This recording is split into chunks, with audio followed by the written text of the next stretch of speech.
ਨੂੰ ਵਾਹਿਗੁਰੂ ਜੀ ਕਾ ਖਾਲਸਾ ਵਾਹਿਗੁਰੂ ਜੀ ਕੀ ਫਤਿਹ। ਸ਼੍ਰੀ ਗੁਰੂ ਗ੍ਰੰਥ ਸਾਹਿਬ ਦੇ ਅੰਗ ਨੰਬਰ 176 ਤੇ ਉੱਤੋਂ ਦੂਸਰੀ ਭਗਤੀ ਹੈ ਅਖੀਰ ਤੇ। ਏਕ ਕੁਸ਼ਲ ਮੋਕੋ ਸਤਿਗੁਰੂ ਬਤਾਇਆ। ਸਤਿਗੁਰੂ ਨੇ ਕਿਹਾ ਵੀ ਤੈਨੂੰ ਜੇ ਆਨੰਦ ਚਾਹੀਦਾ, ਕੁਸ਼ਲ ਵੀ ਤੈਨੂੰ ਆਨੰਦ ਚਾਹੀਦਾ, ਇੱਕ ਗੱਲ ਕਰ ਕਿ ਹਰ ਜੋ ਕੁਛ ਕਰੇ ਸੋ ਹਰ ਕਿਆ ਭਗਤਾਂ ਪਾਇਆ। ਪਾਇਆ ਮੈਨੂੰ ਚੰਗਾ ਲੱਗਦਾ ਵੀ ਹਰੀ ਜੋ ਕਰਦਾ ਉਹਦੇ ਭਗਤਾਂ ਨੂੰ ਚੰਗਾ ਲੱਗਦਾ। ਬਸ ਜੇ ਤੈਨੂੰ ਆਨੰਦ ਚਾਹੀਦਾ, ਜੋ ਰੱਬ ਕਰੇ ਠੀਕ ਕਰੇ, ਬਸ ਹੁਣ ਚੀਫ ਹੀ ਨਹੀਂ ਕਰਨੀ, ਫਿਰ ਆਨੰਦ ਹੀ ਆਨੰਦ। ਪਰ ਕਿੱਥੇ ਮੇਰੇ ਹੁਣ ਘਰ 'ਚ ਕੋਈ ਚੋਰੀ ਕਰਕੇ ਲਾਏ, ਮੇਰਾ ਕਿੱਥੇ ਉਹਦੀ ਭੱਜਿਆ ਜਾਊ ਮੈਂ ਥਾਣੇ, ਫੜੋ ਜੀ ਫਟਾਫਟ DI 'ਚ ਅੱਗੇ ਤੇ ਟੈਲੀਫੋਨ ਖੜਕਾ ਦਾਂਗਾ। ਰੰਧਾਵਾ ਸਾਹਿਬ ਨੂੰ ਕਹਾਂ ਮੈਂ ਕਰਿਓ ਜੀ, ਉਹ SSP ਨੂੰ ਕਰੂਗਾ, SSP ਥਾਣੇਦਾਰ, ਓਏ ਉਹ ਵੱਡੀ ਸਿਫਾਰਿਸ਼ ਆ ਕੇ ਛੇਤੀ ਕਰੋ, ਲੱਭੋ ਕੋਈ। ਬਹੁਤ ਔਖਾ ਹੈ ਵੀ ਜੋ ਪਰਮਾਤਮਾ ਕਰ ਰਿਹਾ ਠੀਕ ਕਰ ਰਿਹਾ। ਉਹਦੇ ਇੱਕ ਪਾਸੇ ਦੇਖ ਬਾਣੀ ਕਹਿੰਦੀ ਹੈ ਕੋਈ ਲਾਗ ਨਾ ਸਕੇ ਬਿਨ ਹਰ ਕਾ ਲਾਇਆ। ਕੋਈ ਲੱਗ ਹੀ ਨਹੀਂ ਸਕਦਾ ਉਹਦੇ ਹੁਕਮ ਤੋਂ ਬਿਨਾਂ। ਇਸ ਲਈ ਚੋਰ ਆਇਆ ਤਾਂ ਉਹਦੇ ਹੁਕਮ ਨਾਲ ਆਇਆ, ਬਸ ਲੈ ਗਿਆ ਉਹਦਾ ਸੀ। ਬਸ ਕਿਸੇ ਜ਼ਮਾਨੇ 'ਚ ਅਸੀਂ ਉਸ ਤੋਂ ਠੱਗੀ ਠੋਰੀ ਕੀਤੀ, ਖੋਇਆ ਖਾਇਆ, ਉਹ ਲੈ ਗਿਆ, ਸਭ ਹੋ ਗਿਆ। ਕਹਿੰਦੇ ਜੇ ਤਾਂ ਆਨੰਦ 'ਚ ਰਹਿਣੇ ਫਿਰ ਤਾਂ ਪਰਮਾਤਮਾ ਜੋ ਕਰ ਠੀਕ ਕਰ। ਜੇ ਪੰਚਮ ਪਾਤਸ਼ਾਹ ਕਹਿੰਦੇ ਠੀਕ ਹੈ ਪਰਮਾਤਮਾ ਜੋ ਕਰ ਠੀਕ ਕਰਦਾ, ਮੈਨੂੰ ਮਨਜ਼ੂਰ ਹੈ। ਇਸ ਲਈ ਉਹਨਾਂ ਕੋਈ ਨਹੀਂ ਤਾਂ ਉਹਨਾਂ ਲਈ ਤੱਤੀ ਤਵੀ ਨੂੰ ਠੰਡਾ ਕਰਨਾ ਕੀ ਔਖਾ ਸੀ ਨਾ। ਉਹ ਕਹਿੰਦੇ ਜੋ ਪਰਮਾਤਮਾ ਕਰ ਰਿਹਾ ਬਸ ਠੀਕ ਕਰ ਰਿਹਾ। ਨਾਲੇ ਜੇ ਉਹ ਠੰਡੀ ਕਰ ਦਿੰਦੇ ਤਾਂ ਮਗਰ ਸਿੱਖ ਇੰਨੀਆਂ ਕੁਰਬਾਨੀਆਂ ਕਿਵੇਂ ਦਿੰਦੇ? ਉਹਨਾਂ ਪੂਰਨੇ ਪਾਣੇ ਸਨ। ਨਹੀਂ ਚਲੋ ਕਦੋਂ ਦੇਖੋ ਜੀ ਗੁਰੂ ਮਾਰਦਾ ਰਿੱਧੀ ਅਸੀਂ ਦੇ ਮਾਲਕ ਸਨ, ਹੁਣ ਅਸੀਂ ਕਿੱਥੇ ਵਿਚਾਰੇ? ਕਿਸੇ ਨਹੀਂ ਸੀ ਬੰਦ ਘਟਾਣੇ, ਕਿਸੇ ਨਾਲ ਨਹੀਂ ਸੀ ਆਪਣੇ ਆਪ ਨੂੰ ਚਰਵਾਉਣਾ, ਕਿਸੇ ਨੇ ਸੀ ਖੋਪੜੀ ਲੋਹਾਣੀ। ਗੁਰੂ ਮਹਾਰਾਜ ਪੂਰਨੇ ਪਾ ਗਏ, ਪੰਚਮ ਪਾਤਸ਼ਾਹ ਪੂਰਨੇ ਪਾ ਗਏ, ਨੌਵੇਂ ਪਾਤਸ਼ਾਹ ਪਾ ਗਏ, ਦਸਵੇਂ ਪਾਤਸ਼ਾਹ ਸਰਬੰਸ ਵਾਰਤਾ ਹੈ। ਉਸ ਤੋਂ ਬਾਅਦ ਫਿਰ ਦੇਖੋ ਕਿੰਨੀਆਂ ਸਿੱਖਾਂ ਨੇ ਕੁਰਬਾਨੀਆਂ ਦਿੱਤੀਆਂ, ਖਾਸ ਕਰਕੇ ਮੀਰ ਮੰਨੂ ਦੇ ਵੇਲੇ। ਖੈਰ ਸੋ ਕਹਿੰਦੇ ਹਰ ਜੋ ਕੁਛ ਕਰੇ ਸੋ ਹਰ ਕਿਆ ਭਗਤਾਂ ਪਾਇਆ। ਪਰਮਾਤਮਾ ਜੋ ਵੀ ਕਰਦਾ ਹਰੀ ਦੇ ਭਗਤਾਂ ਨੂੰ ਚੰਗਾ ਲੱਗਦਾ ਹੈ। ਜਨ ਨਾਨਕ ਹਉਮੈ ਮਾਰ ਸਮਾਇਆ। ਜਿਹੜਾ ਪਰਮਾਤਮਾ ਦਾ ਭਗਤ ਹੈ ਆਪਣੇ ਅੰਦਰ ਹਉਮੈ ਖਤਮ ਕਰਕੇ ਪਰਮਾਤਮਾ ਦੇ ਵਿੱਚ ਲੀਨ ਹੋ ਜਾਂਦਾ ਹੈ। ਕਿ ਉਹ ਹਉਮੈ ਹੀ ਸਾਨੂੰ ਪਰਮਾਤਮਾ ਨਾਲ ਨਹੀਂ ਮਿਲ ਦਿੰਦੇ।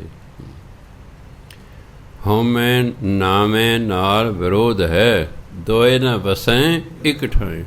ਇਸ ਲਈ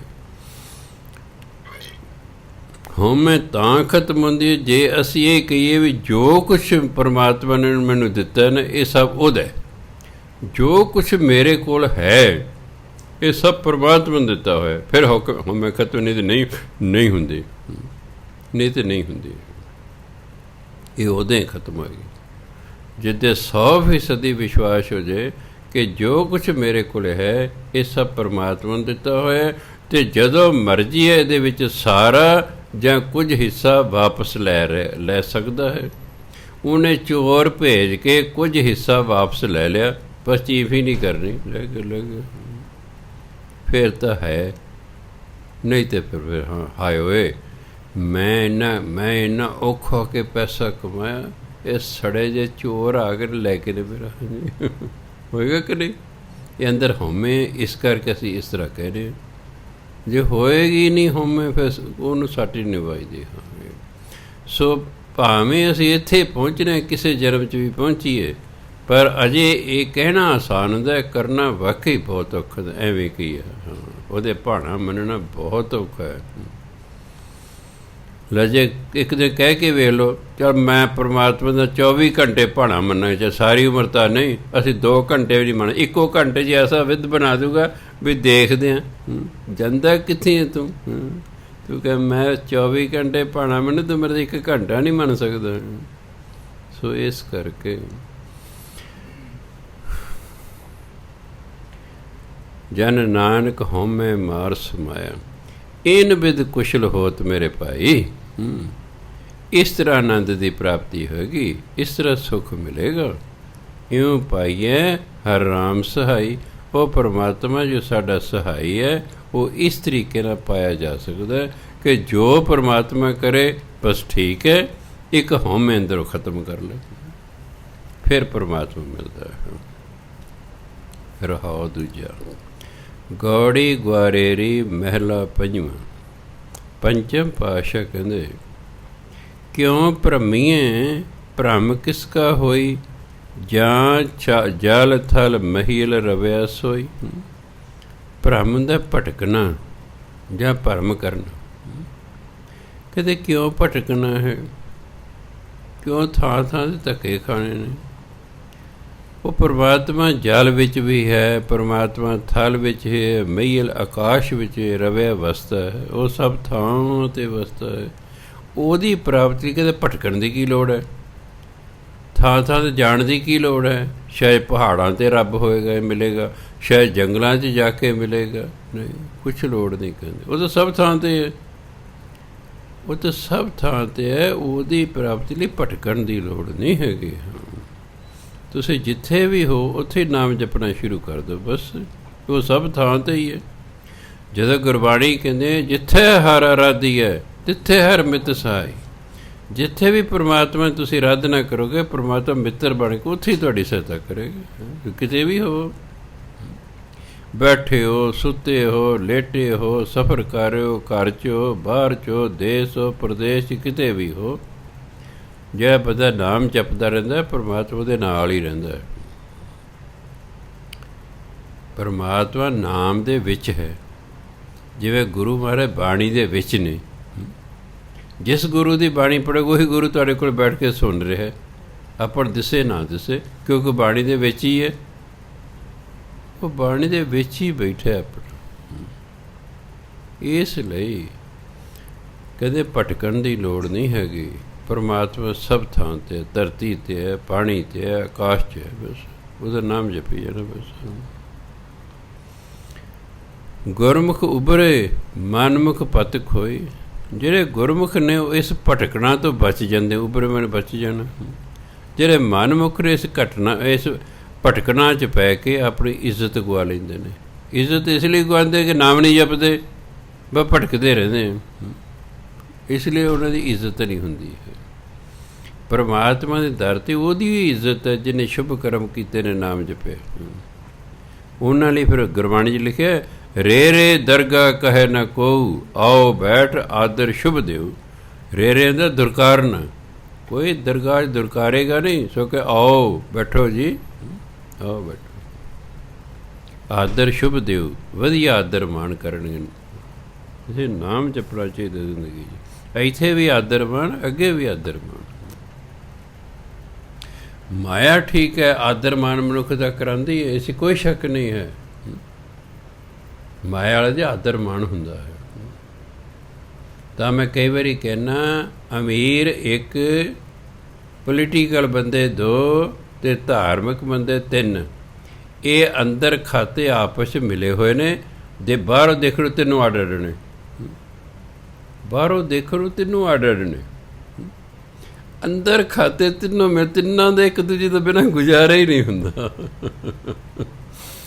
ਅਮੀਰ ਤੋਂ ਬਿਨਾਂ ਨਾ ਬਾਬਿਆਂ ਦਾ ਗੁਜ਼ਾਰਾ, ਨਾ ਪੋਲੀਟੀਕਲ ਬੰਦਿਆਂ ਦਾ ਗੁਜ਼ਾਰਾ। ਉਹਨਾਂ ਇਲੈਕਸ਼ਨ ਲੜਨੀ, ਕਰੋੜਾਂ ਰੁਪਈਏ ਲੈਣੇ ਨੇ। ਅਤੇ ਬਾਬੇ ਵੀ ਕਹਿੰਦੇ ਅਮੀਰ ਸ਼ਰਧਾਲੂ ਹੋਵੇ, ਕੋਈ 1000 2000 10000 ਮੱਥਾ ਟੇਕੇ ਤਾਂ ਹੀ ਕੋਈ ਆਨੰਦ ਆਏਗਾ, ਡੇਰਾ ਵੱਡਾ ਬਣੇਗਾ। ਜਿਹੜੇ ਬਾਹਰਲੇ ਦੇਸ਼ਾਂ ਜਾਂਦੇ ਨਾ ਬਾਬੇ, ਕਹਿਣਾ ਨਹੀਂ ਚਾਹੀਦਾ, ਮੁੱਖ ਉਦੇਸ਼ ਉੱਥੋਂ ਮਾਇਆ ਲਿਆਉਣਾ ਹੈ। ਉਹ ਪ੍ਰਚਾਰ ਤਾਂ ਇੱਕ ਬਹਾਨਾ ਹੈ, ਉਹਦੀ ਕਿਵੇਂ ਲਿਆਉਣ ਮਾਇਆ? ਪ੍ਰਚਾਰ ਤਾਂ ਇੱਕ ਬਹਾਨਾ। ਕੀ ਪੰਜਾਬ ਸੁਧਰ ਗਿਆ? 150 ਬਾਬਾ ਪੰਜਾਬ 'ਚ, ਕੀ ਪੰਜਾਬ ਸੁਧਰ ਗਿਆ? ਉਸੇ ਤਰ੍ਹਾਂ ਹੀ ਹੈ, ਨਿਰੇ ਨਸ਼ਈ ਲੋਕ ਨੇ, ਬਸ ਬੁਰਾ ਹਾਲ ਹੈ। ਰਿਸ਼ਵਤ ਖੋਰ ਰਿਸ਼ਵਤ ਲਈ ਜਾਂਦੇ ਨੇ, ਠੱਗ ਠੱਗੀਆਂ ਕਰੀ ਜਾਂਦੇ, ਮਿਲਾਵਟ ਖੋਰ ਮਿਲਾਵਟਾਂ ਕਰੀ ਜਾਂਦੇ ਨੇ। ਬਾਬਿਆਂ ਦੇ ਵੀ ਜਾਈ ਜਾਂਦੇ ਨੇ, ਨਾ ਦੀਵਾਨਾਂ 'ਚ ਵੀ ਜਾਂਦੇ ਨੇ, ਮੁੜ ਕੇ ਕੰਮ ਵੀ ਉਹੀ ਕਰੀ ਜਾਂਦੇ। ਸੁਧਰੇ ਤਾਂ ਹੈ ਨਾ, ਕਈ ਵਾਰੀ ਐਨਰਜੀ ਹੀ ਵੇਸਟ ਹੋ ਜਾਂਦੀ, ਬੰਦੇ ਤਾਂ ਸੁਧਰੇ ਹੀ ਕੋਈ ਨਹੀਂ, ਆਊਟਪੁੱਟ ਹੀ ਕੋਈ ਨਹੀਂ। ਜ਼ੋਰ ਲਾਏ ਦੀ ਕੋਈ ਆਊਟਪੁੱਟ ਤਾਂ ਹੋਣੀ ਚਾਹੀਦੀ ਨਾ। ਅਸੀਂ ਘੰਟਾ 2 ਘੰਟੇ ਇਨਵੈਸਟ ਕੀਤਾ, 5 ਲੱਖ ਰੁਪਏ ਘੱਟ ਤੋਂ ਘੱਟ 5 ਦਿਨ ਦੇ ਦੀਵਾਨਾਂ 'ਤੇ ਖਰਚਾ ਹੁੰਦਾ ਸੀ। ਮੈਂ ਦੇਖਿਆ ਸ਼ੁਰੂ ਦਾ ਵਾਹ ਸਨ ਅੰਮ੍ਰਿਤ ਛਕਣ ਵਾਲੇ, ਅਖੀਰ ਦੇ 20-21 ਰਹਿ ਗਏ। ਮੈਂ ਯਾਰ 5 ਲੱਖ ਰੁਪਈਆ ਨਗਦ ਖਰਚਾ ਆਇਆ, ਬਾਕੀ ਜਿਹੜਾ ਰਸਦ ਲੋਕ ਲੈ ਕੇ ਨੇ ਉਹਦਾ ਕੋਈ ਹਿਸਾਬ ਕਿਤਾਬ ਹੀ ਨਹੀਂ। ਔਰ ਇੰਨੀ ਦੁਨੀਆ ਲੰਗਰ ਪਕਾਉਂਦੀ ਰਹੀ, ਛਕਦੀ ਰਹੀ, ਆਊਟਪੁੱਟ ਦਾ ਕੋਈ ਹੈ ਨਹੀਂ। ਜੇ ਤਾਂ ਹੁੰਦਾ ਵੀ 100-200 ਨੇ ਅੰਮ੍ਰਿਤ ਛਕ ਲਿਆ, ਚਲ ਕੋਈ ਆਊਟਪੁੱਟ ਹੁੰਦੀ ਨਾ। ਮੈਂ ਬੰਦ ਹੀ ਕਰਦਾ, ਆਪਣਾ ਆਰਾਮ ਕਰੋ, ਲੋੜ ਹੀ ਨਹੀਂ। ਅੱਧੀ ਦੁਨੀਆ ਤਾਂ ਲੰਗਰ ਛਕ ਕੇ ਉੱਥੇ ਹੀ ਮੁੜ ਜਾਂਦੀ, ਮੱਥਾ ਵੀ ਨਹੀਂ ਸੀ ਟੇਕਣ ਆਉਂਦੇ। ਇੱਕ ਦਿਨ ਬਾਬਾ ਕਸ਼ਮੀਰਾ ਸਿੰਘ ਨੇ ਲੰਗਰ ਛਕਦੇ ਵੇਖ ਲਿਆ ਲੋਕਾਂ ਨੂੰ। ਮੈਨੂੰ ਕਹਿੰਦੇ, ਬਾਬਾ ਜੀ ਜੇ ਕਿਤੇ ਸਾਰੇ ਆ ਜਾਣ ਪੰਡਾਲ 'ਚ, ਇਹ ਤਾਂ 2 ਮਿੰਟ ਸਾਰਾ ਭਰ ਜੇ, ਨੱਕੋ ਨੱਕ ਬਾਹਰ ਬਿਠਾਉਣੇ ਪੈ ਜਾਣਗੇ। ਮੈਂ ਬੜੇ ਸਿਆਣੇ ਨੇ ਜੀ, ਤੁਹਾਨੂੰ ਔਕਾ ਨਾ ਹੋਵੇ, ਇਹਨੇ ਅੱਧੇ ਮੁੜ ਜਾਂਦੇ ਨੇ। ਲੰਗਰ ਛਕਦੇ ਨੇ ਤਾਂ ਆਹੀ ਲੰਗਰ ਛਕਣੇ। ਲੋਕ ਗੁਰਦੁਆਰਿਆਂ 'ਚ ਵੀ ਬਸ ਲੰਗਰ ਪਾਣੀ ਛਕਣ ਲਈ ਬਹੁਤੇ ਜਾਂਦੇ ਨੇ। ਚਲੋ ਆਪਣੀ ਆਪਣੀ ਭਾਵਨਾ ਹੈ। ਇਸ ਤਰ੍ਹਾਂ ਬੋਝ ਚੜ੍ਹਦਾ ਹੈ, ਸਾਨੂੰ ਗਿਆਨ ਨਹੀਂ। ਗੁਰੂ ਘਰ ਦਾ ਉਈਓ ਹੀ ਖਾਣਾ, ਬਿਨਾਂ ਕੋਈ ਕੰਮ ਕੀਤੇ, ਨਾ ਕੋਈ ਉੱਥੇ ਸੰਗਤ ਕੀਤੀ, ਨਾ ਉੱਥੇ ਕੋਈ ਸੇਵਾ ਕੀਤੀ। ਮੰਨ ਲਓ ਮੈਂ ਗੁਰਦੁਆਰੇ ਜਾਂਦਾ, ਮੈਂ ਨਾ ਕੋਈ 100-200 ਮੱਥਾ ਟੇਕਦਾ, ਨਾ ਕੋਈ ਮੈਂ ਉੱਥੇ ਬੈਠ ਕੇ 2 ਘੜੀਆਂ ਸੰਗਤ ਕਰਦਾ, ਲੰਗਰ ਛਕ ਕੇ ਮੁੜਾਵਾਂ, ਫਿਰ ਮੇਰੇ 'ਤੇ ਭਾਰ ਹੀ ਚੜ੍ਹੇਗਾ। ਭਰਾ ਨੇ ਮੈਨੂੰ ਸ਼ੁਰੂ 'ਚ ਕਿਹਾ, ਵੱਡੇ ਭਰਾ ਨਾਲ ਮੈਂ ਜਾਂਦਾ ਹੁੰਦਾ ਸੀ, ਕਹਿੰਦੇ ਲੰਗਰ ਜੋ ਛਕੀਏ ਨਾ, ਉੱਥੇ ਨਾ ਗੋਲਕ ਪਈ ਹੁੰਦੀ ਲੰਗਰ ਹਾਲ 'ਚ। ਕੁਛ ਨਾ ਜੋ ਵੀ ਤੁਹਾਡੀ ਸਮਰੱਥਾ, ਤੁਸੀਂ ਦੇਖੋ ਵੀ ਜਿੰਨੀ ਤੁਸੀਂ ਰੋਟੀ ਖਾਧੀ ਹੈ ਬਾਜ਼ਾਰ 'ਚ ਕਿੰਨੇ ਦੀ ਆਉਂਦੀ ਹੈ, ਆਪਾਂ ਨੂੰ ਪਤਾ ਹੀ ਹੁੰਦਾ ਖਾਣੇ ਨੇ, ਉਹਨੇ ਪੈਸੇ ਜ਼ਰੂਰ ਵਿੱਚ ਗੋਲਕ 'ਚ ਪਾ ਕੇ ਹੋਣੇ। ਜੇ ਕੋਈ ਵੀ ਨਾ ਪਾਏਗਾ ਫਿਰ ਲੰਗਰ ਕਿਵੇਂ ਚੱਲੇਗਾ? ਮੰਨ ਲਓ ਕੋਈ ਮੱਥਾ 1 ਰੁਪਈਆ ਮੱਥਾ ਟੇਕ ਆਉਂਦਾ, ਉਸ 40 ਰੁਪਏ ਦੇ ਲੰਗਰ ਛਕ, 39 ਰੁਪਏ ਬਾਕੀ ਕਿੱਥੋਂ ਹੋਣਗੇ? ਤੁਸੀਂ ਆਪ ਸੋਚੋ ਵੀ ਉਹ ਕਿੱਥੋਂ ਹੋਣਗੇ। ਔਰ ਅਗਰ ਨਹੀਂ ਬਾਬਾ ਜੀ ਕਹਿੰਦੇ ਸਾਡਾ ਗੁਰਦਾ ਬੜਾ ਵੀਰ ਹੈ, ਚੱਲ ਛੱਡੋ ਪਰਾਂ, ਕੀ ਦੇਣੇ ਪੈਸੇ, ਅੱਧੋ 10 ਰੁਪਏ ਮੱਥਾ ਟੇਕ ਦਿਓ, 40 ਦੇ ਲੰਗਰ ਛਕ ਜਾਓ। ਜੇ ਇਹੀ ਰਿਹਾ ਸੋਚ ਤਾਂ ਫਿਰ ਛੇਤੀ ਗਰੀਬ ਹੋ ਜਾਏਗਾ। ਹੋਰ ਕੀ, ਉੱਤੋਂ ਦਾ ਡਿੱਗਣਾ ਕੁਛ ਨਹੀਂ। ਇਹ ਤਾਂ ਤੁਸੀਂ ਵੀ ਸਿਆਣੇ ਹੋ ਵੀ ਉੱਤੋਂ ਤਾਂ ਮਾਇਆ ਨਹੀਂ ਡਿੱਗਦੀ, ਸੰਗਤ ਦੀ ਮਾਇਆ ਹੁੰਦੀ। ਉਹ ਨਾ ਬਾਬੇ ਕੋਲ ਕੋਈ ਮਸ਼ੀਨ ਲੱਗੀ ਹੈ ਵੀ ਜਿਹਨੇ ਮੈਂ ਘੁਮਾ ਕੇ ਨੋਟ ਬਣਾਈ ਜਿਹਨੇ, ਜੇ ਹੋਊਗੇ ਤਾਂ ਸਰਕਾਰ ਫੜ ਕੇ ਲੈ ਜਾਏਗੀ, ਆ ਜਾਵੇ ਸੱਜਣਾ ਤੂੰ ਨੋਟ ਬਣਾਉਣਾ। ਲਾ ਕਈ ਫੜੇ ਜਾਂਦੇ ਨਾ ਬਨੌਟੀ ਨੋਟ ਬਣਾਉਂਦੇ ਹੋਏ। ਸੋ ਇਸ ਲਈ ਜਿਹੜੇ ਗੁਰਦੁਆਰੇ ਚੱਲਦੇ ਨੇ, ਠੀਕ ਹੈ, ਕੋਈ ਅਮੀਰ ਹੁੰਦਾ ਭਾਈ ਲੱਖ ਦੇ ਗਿਆ, ਕੋਈ ਸਧਾਰਨ ਬੰਦਾ ਕੋਈ 10 ਦੇ ਗਿਆ, ਕੋਈ 20 ਦੇ ਗਿਆ। ਹੁੰਦਿਆਂ ਸੁਣਦਿਆਂ ਕੋਲ ਪੈਸਾ ਹੁੰਦਿਆਂ ਸੁਣਦਿਆਂ ਵੀ ਨਾ ਟੇਕਣਾ, ਫਿਰ ਐਂ ਸਮਝੋ ਅਸੀਂ ਦਸਵੰਧ ਕੱਢਣਾ। ਸਪੋਜ਼ ਕਰੋ ਤੁਸੀਂ 3000 ਹੀ ਮਹੀਨੇ ਦਾ ਦਸਵੰਧ ਕੱਢਣਾ, ਜਦੋਂ ਗੁਰਦੁਆਰੇ 100 ਰੁਪਏ ਮੱਥਾ ਟੇਕ ਦਿਓ, ਬਸ ਨਾਲ ਦੇ ਰੋਜ਼ ਤੁਹਾਡਾ ਦਸਵੰਧ ਨਿਕਲਦਾ ਹੈਗਾ। ਮਹੀਨੇ 3000 ਹੋ ਗਿਆ, ਤੁਹਾਡਾ ਦਸਵੰਧ ਨਿਕਲ ਗਿਆ, ਗੁਰਦੁਆਰੇ ਦਾ ਆਪਣਾ ਕੰਮ ਚੱਲਦਾ ਰਹੇਗਾ। ਪਹਿਲਾਂ ਸਾਨੂੰ ਬਾਹਰੋਂ ਪੈਸੇ ਭੇਜਦੇ ਸਨ, ਮੈਂ ਉਹਨਾਂ ਨੂੰ ਸਾਰਾ ਰੋਕਤਾ, ਬਹੁਤਿਆਂ ਨੂੰ। ਹੁਣ ਥੋੜ੍ਹੇ ਨੇ ਭੇਜਣਾ, ਮੈਂ ਵੀ ਨਹੀਂ, ਸਾਡੀ ਨਾ ਬਿਲਡਿੰਗ ਹੁਣ ਅਸੀਂ ਕੋਈ ਬਣਾ ਨਹੀਂ ਰਹੇ, 40 ਲੱਖ ਸਾਡਾ ਗੁਰਦੁਆਰੇ ਦਾ ਪਹਿਲਾਂ ਹੀ ਜਮ੍ਹਾਂ, ਅਤੇ ਅਸੀਂ ਕੀ ਕਰਨਾ ਇਕੱਠੇ ਕਰਕੇ? ਹਾਂ ਕੋਈ ਬਿਲਡਿੰਗ ਬਣਾਈਏ, ਅਸੀਂ ਕੋਈ ਪਲਾਟ ਖਰੀਦੀਏ ਤਾਂ ਫਿਰ ਤਾਂ ਹੁੰਦਾ ਵੀ ਚਲੋ ਭਾਈ ਲੱਖਾਂ ਰੁਪਈਆ ਅੱਜ ਕੱਲ੍ਹ ਲੱਗਦੇ ਨੇ। ਮਿਸਿਸ ਕਹਿ ਕੇ ਅਸੀਂ ਕੋਈ ਹੋਰ ਬਿਲਡਿੰਗ ਨਹੀਂ ਬਣਾਉਣੀ, ਪੰਜਾਬ 'ਤੇ ਉਜੜ ਰਿਹਾ ਅਤੇ ਕੀ ਫਾਇਦਾ ਐਵੇਂ? ਬੱਜੀ ਜਿਹੜੀ ਹੈ ਇਸ ਨੂੰ ਮੇਨਟੇਨ ਕਰੋ। ਮੈਨੂੰ ਗੱਲ ਉਹਦੀ ਜੱਚ ਗਈ। ਜਿਹੜੇ ਕਈ ਸਾਲਾਂ ਤੋਂ ਆ ਰਹੇ, ਸ਼ੁਰੂ ਦੇਖੋ 3-3 ਪੰਗਤਾਂ ਲੱਗਦੇ ਲੰਗਰ ਛਕਣ ਲਈ, ਹੁਣ ਇੱਕ ਵੀ ਨਹੀਂ ਹਾਲ ਭਰਦਾ ਪੂਰਾ। ਇੰਨੀ ਸੰਗਤ ਘੱਟ ਗਈ। ਬੱਚੇ ਤੜਾ ਤੜ ਵਿਦੇਸ਼ਾਂ ਨੂੰ ਜਾ ਰਹੇ, ਮਾਂ ਬਾਪ ਨੂੰ ਮਿਲਣ ਜਾ ਰਹੇ, ਜਾਂ ਹੌਲੀ ਪੱਕੇ ਉੱਥੇ ਹੀ ਰਹਿ ਗਏ ਨੇ। ਔਰ ਦਿਨੋਂ ਦਿਨ ਨਾਸਤਿਕਤਾ ਵੱਧ ਰਹੀ ਹੈ, ਲੋਕ ਨਾਸਤਿਕ ਹੁੰਦੇ ਜਾ ਰਹੇ ਨੇ। ਧਰਮ 'ਚ ਹੈ ਹੀ ਨਹੀਂ ਕੋਈ ਸ਼ੌਕ, ਹੀ ਕੋਈ ਨਹੀਂ ਹੈਗਾ ਧਰਮ ਦਾ ਵੀ। ਕਿਉਂ? ਧਰਮ ਨੇ ਕਹਿਣਾ ਭਾਈ ਆ ਪੁੱਠੇ ਕੰਮ ਨਾ ਕਰੋ, ਉਹ ਅਗਲੇ ਨੂੰ ਪਸੰਦ ਨਹੀਂ, ਅਗਲਾ ਆਉਂਦਾ ਹੀ ਨਹੀਂ, ਰਹਿਣ ਦਿਓ, ਚਲੋ ਉਂਝ ਠੀਕ ਆ ਆਪਾਂ। ਇਸ ਕਰਕੇ ਉਹਨਾਂ ਮੈਨੂੰ ਬਿਲਕੁਲ ਠੀਕ ਹੈ। ਕਹਿੰਦੇ ਨਹੀਂ ਪੰਜਾਬ ਉਜੜ ਰਿਹਾ ਹੈ, ਸੰਗਤ ਘਟਣੀ ਹੈ, ਇਸ ਲਈ ਕੁਛ ਹੋਰ ਬਿਲਡਿੰਗ ਨਹੀਂ ਬਣਾਉਣੀ, ਬਸ ਇਹਨੂੰ ਮੇਨਟੇਨ ਕਰੋ। ਤਾਂ ਮੈਂ ਫਿਰ ਅੰਦਰ ਵਾਲਪੇਪਰ ਲਾ ਤੇ ਆਹ ਲਾ ਸਜਾ ਤੇ ਝੂਮਰ ਲਾ, ਫਿਰ ਮੈਂ ਲੱਗ ਗਿਆ ਬਸ ਠੀਕ ਹੈ। ਫਿਰ ਹੋਰ ਤਾਂ ਹੁਣ ਪੈਸਾ ਤਾਂ ਲਾਉਣਾ ਹੀ ਹੈ, ਵੀ ਇਕੱਠੇ ਕਰੀ ਜਾਂਦਾ ਕਿਆ ਫਾਇਦਾ, ਗੁਰਦੁਆਰਾ ਹੀ ਸਜਾ ਦਿਓ। ਐਤਕੀ ਦਾ ਪ੍ਰੋਗਰਾਮ ਸੀ ਗੁਰਦੁਆਰੇ, ਬੀਬੀਆਂ ਮਗਰ ਬੈਠੀਆਂ, ਕਹਿੰਦੇ ਆਏ ਹਾਏ ਬਾਬਾ ਜੀ ਨੇ ਗੁਰਦੁਆਰੇ ਜਿਹੜਾ ਸਵਰਗ ਬਣਾਤਾ, ਐਂ ਲੱਗ ਜੇ ਅਸੀਂ ਸਵਰਗ 'ਚ ਬੈਠਾ, ਸਜਾਤਾ ਇੰਨਾ। ਸੋ ਮੇਰੀ ਆਦਤ ਹੈ ਵੀ ਕੋਈ ਫਿਰ ਸੁਝਾਅ ਦੇਵੇ ਵੀ ਆਪਾਂ ਐਂ ਕਰੀਏ, ਠੀਕ ਹੈ, ਆਪਾਂ ਉਸ ਤਰ੍ਹਾਂ ਕਰ ਲਾਂਗੇ। ਮਾਇਆ ਦੀ ਕੋਈ ਕਮੀ ਹੈ ਨਹੀਂ ਵੀ ਹਾਂ ਜੀ ਆਪਣੇ ਕੋਲ ਪੈਸਾ ਨਹੀਂ ਕਿੱਥੋਂ ਇੰਨਾ ਲਾਵਾਂਗੇ। ਮੈਨੂੰ ਕੋਈ ਸੁਝਾਅ ਦੇ ਦੇ ਵੀ ਬਾਬਾ ਜੀ ਇਸ ਤਰ੍ਹਾਂ ਕਰੋ, ਆਹ ਹੋਰ ਕਰੋ ਤਾਂ ਇਹ ਸਜੂਗਾ। ਹੁਣ ਇਕਬਾਲ ਸਿੰਘ ਜੀ ਕਹਿੰਦੇ ਆ ਫੁੱਲਾਂ ਨਾਲ ਜਿਹੜਾ ਸਜਾਇਆ, ਕਹਿੰਦੇ ਆਪਾਂ ਸਜਾ ਦਿੰਦੇ ਹਾਂ। ਮੈਂ ਕਿਹਾ ਠੀਕ ਹੈ ਚੱਲ, ਚਾਹੇ ਜਿੰਨੇ ਦੇ ਮਰਜ਼ੀ ਲੱਗ ਜਾਏ। ਫੁੱਲ ਵੀ ਮਹਿੰਗੇ ਹੁੰਦੇ ਨੇ। ਹਾਂਜੀ, ਗਮਲੇ ਖਰੀਦਦੇ, ਪਹਿਲਾਂ 200-250 ਦਾ ਗਮਲੇ ਖਰੀਦਿਆ, 170 ਰੁਪਏ ਦਾ, 170 ਰੁਪਏ ਦੇ ਹਿਸਾਬ ਨਾਲ। ਫਿਰ ਫੁੱਲ ਖਰੀਦੇ ਭਾਂਤ ਦੇ, ਆਹ ਲਾ ਤੇ ਮਹਿਲਾ। ਹੁਣ ਇਹ ਬਨਾਵਟੀ ਫੁੱਲ ਕਿੰਨੇ ਸੋਹਣੇ ਲੱਗਦੇ ਨੇ, ਨਾਲੇ ਕਈ ਸਾਲ ਚੱਲਣਗੇ। ਹੁਣ ਲੱਗੇ ਰਹੇ ਅਸੀਂ। ਮੈਂ ਕਿਹਾ ਵੀ 1 ਮਈ ਤੋਂ ਪਹਿਲਾਂ ਕਰਨਾ ਕੰਪਲੀਟ। 1 ਮਈ ਨੂੰ 400 ਸਾਲ ਹੈ ਚੌਥੇ ਪਾਤਸ਼ਾਹ ਦਾ। ਚਲੋ ਉਹਨਾਂ ਦਿਨ ਰਾਤ ਲਾ ਕੇ ਇੱਥੇ ਐਂ ਕਰਦਾ ਸਜਾਤਾ। ਇੱਕ ਵਾਰੀ ਪੜ ਗਿਆ। ਅਸੀਂ ਫੁੱਲਾਂ ਵਾਲੇ ਦੇ ਗਏ, ਉੱਥੇ ਦੇਖਿਆ ਉਹ ਉਹਨਾਂ ਆਹ 2 ਵੱਡੇ ਤਾਂਬੇ ਜਿਹੇ ਦੇ ਲਾਏ ਅਤੇ ਮਗਰ ਲਾਈਟਾਂ ਲੱਗੀਆਂ ਹੋਈਆਂ ਨੇ। ਉਹ ਜੋ ਹੈ ਉਹ ਮੈਨੂੰ ਸੋਹਣੇ ਲੱਗੇ। ਕਹਿੰਦਾ ਲੈ ਚੱਲੀਏ ਜੀ, ਆਪਾਂ ਸਟੇਜ ਦੇ ਦੋਨੋਂ ਪਾਸੇ ਲਾਵਾਂਗੇ। ਐਤਕੀ ਤੁਸੀਂ ਨੋਟ ਕੀਤਾ ਹੋਣਾ ਜਿਹੜੇ ਆਏ ਹੋਗੇ, ਸਟੇਜ ਦੇ ਲੈਫਟ ਸਾਈਡ 'ਤੇ ਨਾ ਅੱਗੇ ਪਿੱਛੇ ਕੰਧ 'ਤੇ ਉਹ ਜਗ ਰਹੇ ਸਨ। ਵੀ ਚਲੋ ਸੋਹਣੇ ਲੱਗੇ ਨੇ, ਲੈਣ ਦੇ ਵੀ ਸੋਹਣੇ ਲੱਗੇ ਗੁਰੂ ਘਰ ਨੂੰ। ਹਾਂਜੀ, ਸੋ ਜਿੱਥੇ ਵੀ ਕੋਈ ਮੈਨੂੰ ਦੱਸਦਾ ਹੈ ਵੀ ਆਪਾਂ ਇਸ ਤਰ੍ਹਾਂ ਕਰ ਲਈਏ, ਮੈਂ ਮੰਨਣ ਨੂੰ ਤਿਆਰ ਹਾਂ। ਕਿਉਂਕਿ ਮੈਂ ਇਸ ਤਰ੍ਹਾਂ ਜ਼ਿੱਦੀ ਨਹੀਂ ਹੈਗਾ ਵੀ ਮੈਂ ਨਾ ਮੰਨਣ ਵਾਲੀ ਕੋਈ ਗੱਲ ਨਹੀਂ ਹੈਗੀ। ਸੰਗਤ ਹੈ, ਸੰਗਤ ਪਿਆਰ ਕਰਦੀ ਹੈ, ਠੀਕ ਹੈ। ਕੋਈ ਸੁਝਾਅ ਦਿੰਦਾ ਜ਼ਰੂਰ ਮੰਨਣਾ ਚਾਹੀਦਾ ਉਹਦਾ। ਇਸ ਲਈ ਕਦੇ ਵੀ ਤੁਹਾਨੂੰ ਕੋਈ ਸੁਝੇ ਵੀ ਬਾਬਾ ਜੀ ਇਸ ਤਰ੍ਹਾਂ ਕਰ ਲਓ ਹੋਰ ਸੋਹਣਾ ਲੱਗੇਗਾ, ਆਪਾਂ ਹੋਰ ਸੋਹਣਾ ਕਰ ਲਾਂਗੇ। ਇਸ ਨੂੰ ਬੈਠੇਗਾ 2 ਘੜੀਆਂ ਬੰਦਾ ਜਿਹੜਾ ਉਹਨੂੰ ਚੰਗਾ ਲੱਗੇਗਾ। ਹੁਣ ਦੇਖੋ ਉਸ ਨੂੰ ਜਿਹੜਾ ਹੈ ਏਅਰ ਕੰਡੀਸ਼ਨ ਬਣਾਉਣ ਤੋਂ ਮੇਰਾ ਆਹੀ ਮਤਲਬ ਸੀ। ਉਦੋਂ ਪਟਿਆਲੇ ਦਾ ਪਹਿਲਾ ਗੁਰਦੁਆਰਾ ਜਿਹੜਾ ਏਅਰ ਕੰਡੀਸ਼ਨਡ ਸੀ, ਨਹੀਂ ਤਾਂ ਕੋਈ ਪਟਿਆਲੇ 'ਚ ਗੁਰਦੁਆਰਾ ਹੋਰ ਏਅਰ ਕੰਡੀਸ਼ਨਡ ਸੀ। ਮੈਂ ਸੋਚਿਆ ਵੀ ਘਰਾਂ 'ਚ ਵੀ ਏਅਰ ਕੰਡੀਸ਼ਨ ਨੇ, ਕਾਰਾਂ 'ਚ ਵੀ ਹੈਗੇ, ਦਫ਼ਤਰਾਂ 'ਚ ਵੀ ਨੇ, ਗੁਰਦੁਆਰਾ ਵੀ ਚਾਹੀਦਾ। ਫਿਰ ਦਿੱਲੀੋਂ ਪਾਰਟੀ ਸੱਦੀ ਜਿਹੜੇ ਏਅਰ ਕੰਡੀਸ਼ਨ ਦਾ ਅੰਦਰ ਸਿਸਟਮ ਕਰਦੇ ਸਨ। ਹੁਣ 3 ਯੂਨਿਟ ਲੈ 17 ਟਨ ਦੇ। ਹੁਣ ਜੇ 3 ਯੂਨਿਟ ਅਸੀਂ ਚਲਾ ਦੀ, ਐਂ ਸਮਝੋ 35 AC ਇਕੱਠੇ ਚੱਲ ਪਏ, ਆਪੇ ਹੀ ਠੰਡ ਹੋਣੀ ਹੈ। ਅਸੀਂ 3 ਯੂਨਿਟ ਦੇ ਕਦੇ ਚਲਾਉਂਦੇ ਹਾਂ ਜਦੋਂ ਮਰਗ ਦਾ ਭੋਗ ਪੈਂਦਾ ਵੀ ਖਚਾ ਖਚ ਹਾਲ ਭਰ ਗਿਆ ਗਰਮੀ, ਉਦੋਂ ਅਸੀਂ 3 ਯੂਨਿਟ ਚਲਾਉਂਦੇ ਹਾਂ। ਨਹੀਂ ਤਾਂ ਸਾਡਾ ਵੱਧ ਤੋਂ 2 ਯੂਨਿਟਾਂ ਨਾਲ ਸਰ ਜਾਂਦਾ, ਤੀਜੇ ਸਾਨੂੰ ਚਲਾਉਣ ਦੀ ਲੋੜ ਨਹੀਂ ਪਈ ਹੈਗੀ। ਤਾਂ ਸਿਸਟਮ ਹੋਣ ਕਰਕੇ ਠੀਕ ਹੈ ਉਹ ਵਧੀਆ ਹੋ ਗਏ ਕੰਮ।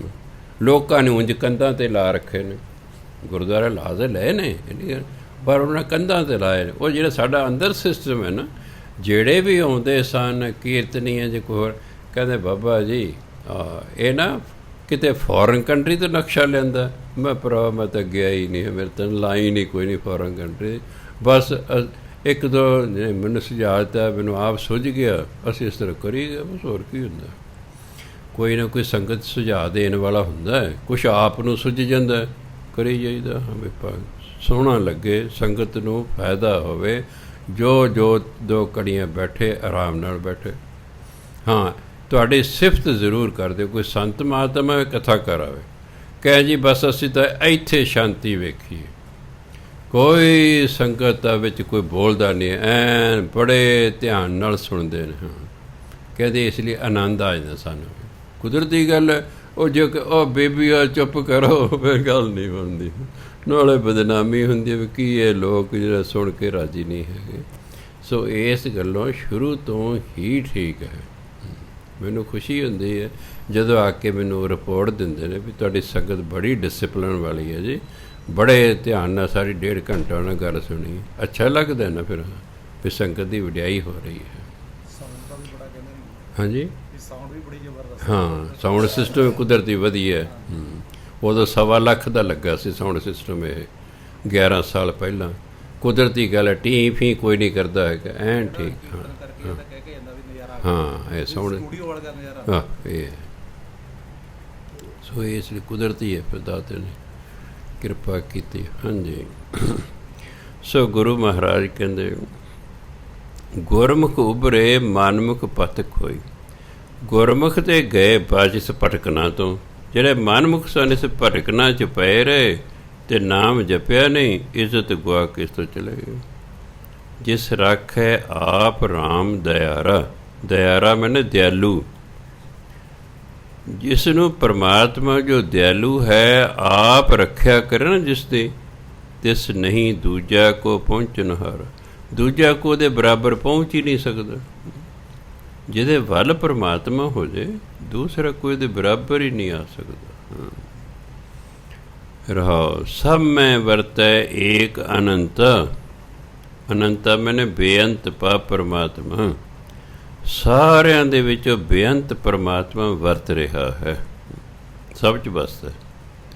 ਤਾਂ ਤੂੰ ਸੁਖ ਸੋ ਹੋਏ ਚਿੰਤਾ, ਤੂੰ ਨਿਸ਼ਚਿੰਤ ਹੋ ਕੇ ਆਪਣਾ ਸੌਂ, ਰੱਬ ਤੇਰੇ 'ਚ ਵੀ ਵਸਦਾ ਹੈ, ਰੱਬ ਸਾਰਿਆਂ 'ਚ ਵਸਦਾ ਹੈ। ਰੱਬ ਕਿਸੇ ਨੂੰ ਹੁਕਮ ਕਰੂਗਾ ਤਾਂ ਸਾਡਾ ਕੋਈ ਨੁਕਸਾਨ ਕਰ ਸਕਦਾ, ਜੋ ਹੁਕਮ ਨਹੀਂ ਕਰਦਾ ਕਿਵੇਂ ਕੋਈ ਨੁਕਸਾਨ ਕਰ ਜਾਏਗਾ। ਰੱਬ ਸ਼ੇਰ ਨੂੰ ਕਹਿੰਦਾ ਮੇਰਾ ਭਗਤ ਆ ਰਿਹਾ, ਖਬਰਦਾਰ ਜੇ ਕੁਛ ਕਿਹਾ ਉਹ ਸਿਰ ਨੀਵਾਂ ਕਰਕੇ ਲੰਘ ਜਾਂਦਾ। ਗੱਲ ਤਾਂ ਹੈ ਨਾ, ਸ਼ੇਰ ਪਰਮਾਤਮਾ ਦੇ ਅਧੀਨ ਹੈ, ਭਗਤ ਜਾ ਰਿਹਾ ਹੈ, ਅੱਗੋਂ ਸ਼ੇਰ ਆ ਰਿਹਾ, ਜੰਗਲ ਵਿੱਚ ਹੈ ਨਾ। ਪਰਮਾਤਮਾ ਨੇ ਸ਼ੇਰ ਨੂੰ ਕਹਿੰਦਾ ਸੰਤਤਰ ਸਿੰਘ ਆ ਰਹੇ ਮਸਤੂਆਂ ਵਾਲੇ, ਖਬਰਦਾਰ ਜੇ ਕੁਛ ਕਿਹਾ ਤਾਂ ਉਹ ਵਿਚਾਰਾ ਚੁੱਪ ਕਰਕੇ ਕੋਲ ਲੰਘ ਗਿਆ। ਇਹ ਹੈ ਪਰਮਾਤਮਾ, ਫਿਰ ਆਪਣੇ ਭਗਤਾਂ ਦਾ ਖਿਆਲ ਰੱਖਦਾ ਨਾ। ਨਹੀਂ ਤਾਂ ਸ਼ੇਰ ਆ ਜੇ ਸਾਹਮਣੇ ਆਪਾਂ ਤੂੰ ਉਂਝ ਹੀ ਡਰ ਕੇ ਭੱਜ ਲਾਂਗੇ, ਅਤੇ ਜਦੋਂ ਭੱਜਾਂਗੇ ਤਾਂ ਮੈਂ ਦੇਖਿਆ ਤੁਸੀਂ ਕੁੱਤੇ ਨੂੰ ਵੇਖ ਕੇ ਭੱਜ ਲਓ, ਤੁਹਾਡੇ ਮਗਰ ਭੱਜ, ਤੁਹਾਡੀ ਟੰਗ ਜ਼ਰੂਰ ਪਾੜੇਗਾ ਕਿ ਤੁਸੀਂ ਭੱਜ ਲਏ ਡਰਦੇ ਹੋਏ। ਡਰਦਿਆਂ ਨੂੰ ਹੀ ਸਾਰੀ ਦੁਨੀਆ ਡਰਾਉਂਦੀ ਹੈ। ਅੜਖ ਲਵੋ, ਦੇਖੀ ਜਾਓ। ਜਿਵੇਂ ਕਿ ਕੁੜੀ ਨੂੰ 2-3 ਗੁੰਡੇ ਪੈ ਗਏ ਕਰਨ ਲਈ, ਉਹਦੇ ਬਲਾਤਕਾਰ। ਇੱਕ ਗੁੰਡੇ ਨੇ ਨਾ, ਗੁੰਡੇ ਦੇ ਉਹ ਜਿਹੜਾ ਹੈ ਉਹ ਬਾਂਹ, ਉਹਨੇ ਬਾਂਹ 'ਤੇ ਦੰਦੀ ਵੱਡੀ, ਛੱਡੀ ਨਹੀਂ, ਉਹ ਥੱਪੜ ਮਾਰੀ ਗਿਆ, ਕੁਛ ਛੱਡੀ ਨਹੀਂ ਉਹਦੀ ਬਾਂਹ। ਅਖੀਰ ਦੂਜੇ ਦੋਨੋਂ ਭੱਜ ਗਏ, ਅਖੀਰ ਤੇ ਉਹਨੇ ਫਿਰ ਛਡਾ ਲਿਆ, ਉਹ ਵੀ ਭੱਜ ਗਿਆ। ਕਹਿੰਦੀ ਚਲੋ ਮੈਂ ਛੱਡਦੀ ਨਹੀਂ, ਮੈਂ ਵੀ ਤੁਹਾਨੂੰ ਵੀ ਦੇਖਿਆ, ਹੁਣ ਪਤ ਲੁੱਟਣ ਦੀ ਆ ਕੇ ਦੇਖੀ ਜੋ ਫਿਰ ਜੋ ਹੋਊ। ਅਤੇ ਜੇ ਅਗਲਾ ਡਰ ਜੇ ਤਾਂ ਫਿਰ ਤਾਂ ਅਗਲਾ ਪਤ ਲੁੱਟਣੀ ਹੀ ਲੁੱਟਣੀ ਸੀ। ਹਾਂਜੀ, ਮੈਂ ਦੇਖਿਆ ਡਰਦੇ ਨੂੰ ਲੋਕ ਡਰਾਉਂਦੇ ਨੇ, ਤੁਸੀਂ ਡਰਨੋਂ ਹਟ ਜਾਓ, ਲੋਕ ਡਰਾਉਣੋਂ ਹਟ ਜਾਣਗੇ। ਮੈਂ ਦੇਖਿਆ ਅਗਲਾ ਕਹਿੰਦਾ ਇਹਨੂੰ ਛੇੜੋ, ਅੱਗੋਂ ਅੜਬ ਬੰਦਾ।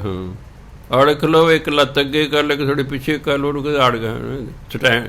ਖੜਨ ਦਾ ਸਟਾਈਲ ਹੁੰਦਾ ਜਦੋਂ ਆ, ਫਿਰ ਤੈਨੂੰ ਦੱਸਦਾ ਮੈਂ, ਉਦੋਂ ਕੁਦਰਤੀ ਗੱਲ ਇੱਕ ਸਾਡੀ ਲੱਤ ਅੱਗੇ ਹੁੰਦੀ, ਇੱਕ ਪਿੱਛੇ ਨੂੰ ਹੋ ਜਾਂਦੀ ਵੀ ਹਾਂ ਬਸ ਆਇਆ ਕਿ ਆਇਆ। ਸੋ ਸੰਸਾਰ ਡਰਦਿਆਂ ਨੂੰ ਡਰਾਉਂਦਾ ਹੈ। ਗੁਰੂ ਦਸਮ ਪਾਏ ਹੋਰ ਕੀ ਸੀ? ਅੰਮ੍ਰਿਤ ਛਕਾਉਣ ਦਾ ਇੱਕ ਢੰਗ ਸੀ ਬਈ ਤੁਸੀਂ ਡਰਨਾ ਬੰਦ ਕਰ ਦਿਓ, ਤੁਹਾਨੂੰ ਇਹ ਡਰਾਉਣਾ ਬੰਦ ਕਰ ਦੇਣਗੇ, ਨਹੀਂ ਤਾਂ ਤੁਹਾਨੂੰ ਮੁਸਲਮਾਨ ਬਣਾ ਦੇਣਗੇ। ਸਿੱਖ ਮਰ ਗਏ, ਡਰੇ ਨਹੀਂ।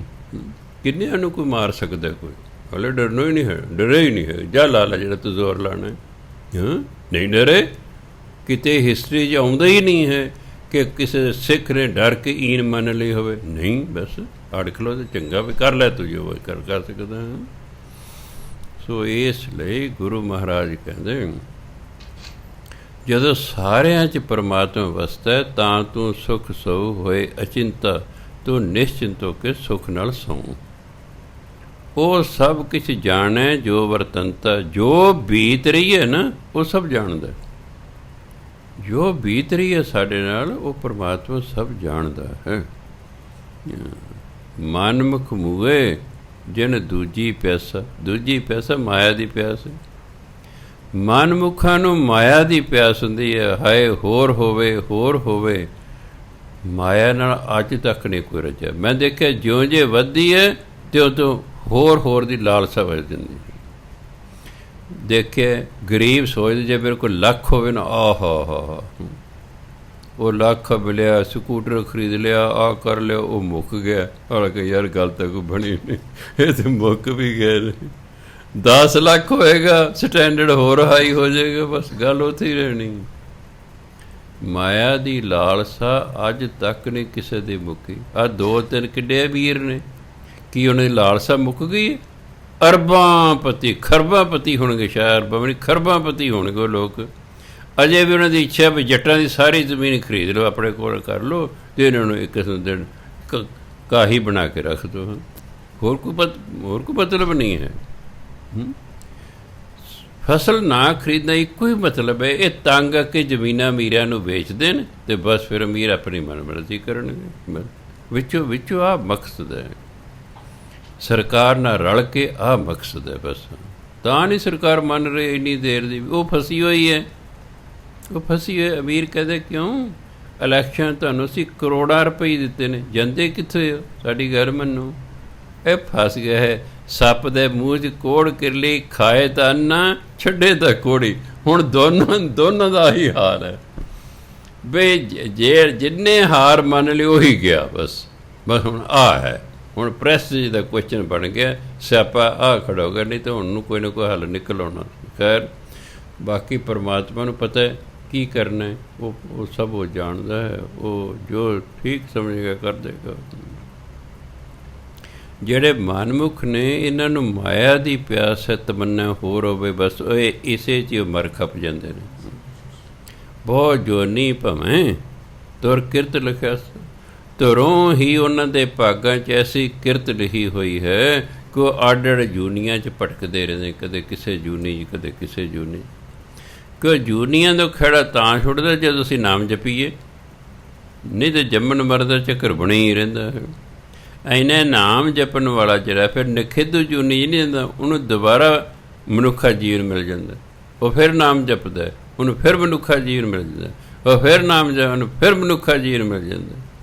ਪਰਮਾਤਮਾ ਉਹਨਾਂ ਚਿਰ ਸਾਨੂੰ ਮਨੁੱਖਾ ਜੀਵਨ ਦੇ ਜਾਂਦਾ ਜਿੰਨਾ ਚਿਰ ਅਸੀਂ ਉਹਦੇ ਨਾਲ ਮੇਲ ਨਹੀਂ ਜਾਂਦੇ। ਇਸ ਲਈ ਮਨੁੱਖ ਹਰ ਜਨਮ 'ਚ ਭਜਨ ਬੰਦਗੀ ਕਰਦਾ ਰਹਿੰਦਾ, ਅਗਲੇ ਜਨਮ 'ਚ ਉਦੋਂ ਵੱਧ ਕਰਦਾ, ਉਹਦੇ ਅਗਲੇ ਵੱਧ ਕਰਦਾ। ਜਿਸ ਜਨਮ 'ਚ ਉਹਦੇ ਨਾਲ ਮਿਲਾਪ ਹੁੰਦਾ ਉਹਦਾ ਬਚਪਨ ਦੇ ਲੱਗ ਜਾਂਦਾ, ਬਸ ਫਿਰ ਛੇਤੀ ਹੀ ਪ੍ਰਾਪਤੀ ਕਰਨਾ ਚਾਹੁੰਦੇ ਜੀ ਬਸ। ਫਿਰ ਮਰਨ ਤੋਂ ਬਾਅਦ ਉਹਨੂੰ ਦੁਬਾਰਾ ਮਨੁੱਖਾ ਜੀਵਨ ਨਹੀਂ ਮਿਲਦਾ, ਸੱਚਖੰਡ ਨੂੰ ਚਲੇ ਜਾਂਦਾ ਹੈ। ਸੋ ਤਾਂ ਕਹਿੰਦੇ ਜਿਹੜੇ ਮਨਮੁਖ ਨੇ, ਕਿਉਂਕਿ ਨਾਮ ਜਪਦੇ ਨਹੀਂ, ਮਾਇਆ ਦੇ ਮਗਰ ਲੱਗੇ ਹੋਏ ਨੇ, ਬਹੁਤ ਜੋਨੀ ਭਵੇਂ ਅਨੇਕਾਂ ਜੂਨੀਆਂ 'ਚ ਭਟਕਦੇ ਨੇ। ਤੁਰ ਕਿਰਤ ਲਿਖਿਆ, ਤੁਰੋਂ ਹੀ ਉਹਨਾਂ ਦੇ ਮੱਥੇ 'ਤੇ ਐਸੀ ਕਿਸਮਤ ਲਿਖੀ ਹੁੰਦੀ ਹੈ। ਜੈਸਾ ਬੀਜੈ ਤੈਸਾ ਖਸ, ਜਿਹੋ ਜਿਹਾ ਬੀਜਦੇ ਨੇ ਉਹੋ ਜਿਹਾ ਫਿਰ ਖਾਂਦੇ ਨੇ। ਐ you so shell you reap. 2000 ਸਾਲ ਪਹਿਲਾਂ, 2100 ਸਾਲ ਪਹਿਲਾਂ ਬਾਈਬਲ ਨੇ ਕਹਿਤਾ ਸੀ, ਜਿਹੋ ਜਿਹਾ ਬੀਜੋਗੇ ਉਹੋ ਜਿਹੀ ਵੱਢੋਗੇ। ਇਹ ਮਨੁੱਖ ਕਰਮ ਕਰਦੇ, ਕਰਮ ਫਿਲਾਸਫੀ ਸਾਰੇ ਸੰਸਾਰ 'ਚ ਹੈ। ਆਹ ਦੇਖੋ ਈਸਾਈ ਵੀ ਇਸ ਗੱਲ ਮੰਨਦੇ ਨਾ। ਈਸਾ ਮਸੀਹ ਨੇ ਕਿਹਾ ਐ you so shell you reap. ਜਿਹੋ ਜਿਹਾ ਬੀਜੋਗੇ ਉਹੋ ਜਿਹੀ ਵੱਢੋਗੇ, ਉਹੋ ਜਿਹੀ ਵੱਢੋਗੇ। ਹਿੰਦੂ ਫਿਲਾਸਫੀ ਵੀ ਇਹੀ ਕਹਿੰਦੀ ਹੈ, ਸਿੱਖ ਫਿਲਾਸਫੀ ਵੀ ਇਹੀ ਕਹਿੰਦੀ ਹੈ। ਕੈਮਿਨਿਸਟਾਂ ਨੂੰ ਛੱਡ ਕੇ ਜੋ ਧਰਮ ਨੂੰ ਮੰਨਦੇ ਨੇ ਉਹ ਇਸ ਨੂੰ ਕਰਮ ਫਿਲਾਸਫੀ ਨੂੰ ਵੀ ਮੰਨਦੇ ਨੇ। ਉਹ ਦੇਖ ਦਰਸ ਮਨ ਭਇਆ ਵਿਗਾਸਾ। ਪਰਮਾਤਮਾ ਦੇ ਦਰਸ਼ਨ ਕਰਕੇ ਮਨ ਖਿੜ ਉੱਠਿਆ ਹੈ। ਵਿਗਾਸਾ ਖੇੜਾ ਖਿੜ ਉੱਠਿਆ। ਸਭ ਨਦਰੀ ਆਇਆ ਬ੍ਰਹਮ ਪ੍ਰਗਸ। ਸਾਰੇ ਪਾਸੇ ਪਰਮਾਤਮਾ ਦਾ ਪ੍ਰਕਾਸ਼ ਹੀ ਪ੍ਰਕਾਸ਼ ਨਜ਼ਰ ਆਇਆ। ਜਦੋਂ ਦੀ ਕਿਰਪਾ ਹੋ ਗਈ, ਜਦੋਂ ਦੇ ਦਰਸ਼ਨ ਹੋ ਗਏ, ਸਭ ਪਾਸੇ ਰੱਬ ਹੀ ਰੱਬ ਦਿਸਦਾ ਹੈ। ਇਹ ਸਭ ਜਦੋਂ ਸਭ ਗੋਬਿੰਦ ਹੈ, ਸਭ ਗੋਬਿੰਦ ਹੈ, ਗੋਬਿੰਦ ਬਿਨ ਨਹੀਂ ਕੋਈ। ਇਹ ਐਂ ਨਹੀਂ ਸਮਝਣਾ ਪਰਮਾਤਮਾ ਨੇ ਕੋਈ ਹੈ ਹੀ ਨਹੀਂ, ਆਪਾਂ ਬੰਦੇ ਹਾਂ ਹੈਗੇ। ਇੱਕ ਐਸੀ ਅਵਸਥਾ ਆ ਜਾਂਦੀ ਹੈ ਜਦੋਂ ਬੰਦੇ ਦਾ ਉੱਪਰਲਾ ਹਿੱਸਾ ਦਿਸਣਾ ਬੰਦ ਹੁੰਦਾ, ਅੰਦਰ ਜਿਹੜਾ ਰੱਬ ਹੈ ਉਹ ਦਿਸਣਾ ਸ਼ੁਰੂ ਹੋ ਜਾਂਦਾ।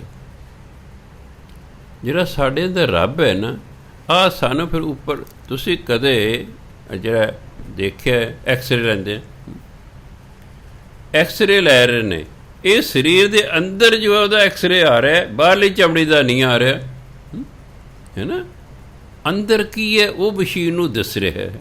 ਇਸ ਤਰ੍ਹਾਂ ਇਹ ਬਾਹਰਲਾ ਹਿੱਸਾ ਮਨੁੱਖ ਨੂੰ ਦਿਸਣਾ ਬੰਦ ਹੋ ਜਾਂਦਾ ਹੈ। ਹਰ ਇੱਕ ਦੇ ਵਿੱਚ ਰੱਬ ਦਿਸਦਾ ਹੈ ਬਸ ਉਹਨੂੰ। ਇਸ ਲਈ ਕਹਿੰਦੇ ਸਭ ਗੋਬਿੰਦ ਹੈ, ਸਭ ਗੋਬਿੰਦ ਹੈ, ਗੋਬਿੰਦ ਬਿਨ ਨਹੀਂ ਕੋਈ। ਆਹ ਭਾਵ ਹੈ। ਹੋਰ ਇਹ ਨਾ ਸਮਝੇ ਕੋਈ ਕੀੜਾ ਮਕੌੜਾ, ਪਸ਼ੂ ਪੰਛੀ, ਬੰਦੇ ਜਨਾਨੀ ਨਹੀਂ ਆੜ ਕੇ 84 ਲੱਖ ਜੂਨੀਆਂ ਰੱਬ ਨੇ ਬਣਾਈ, ਉਹ ਕਿੱਥੇ ਗਈਆਂ ਫਿਰ?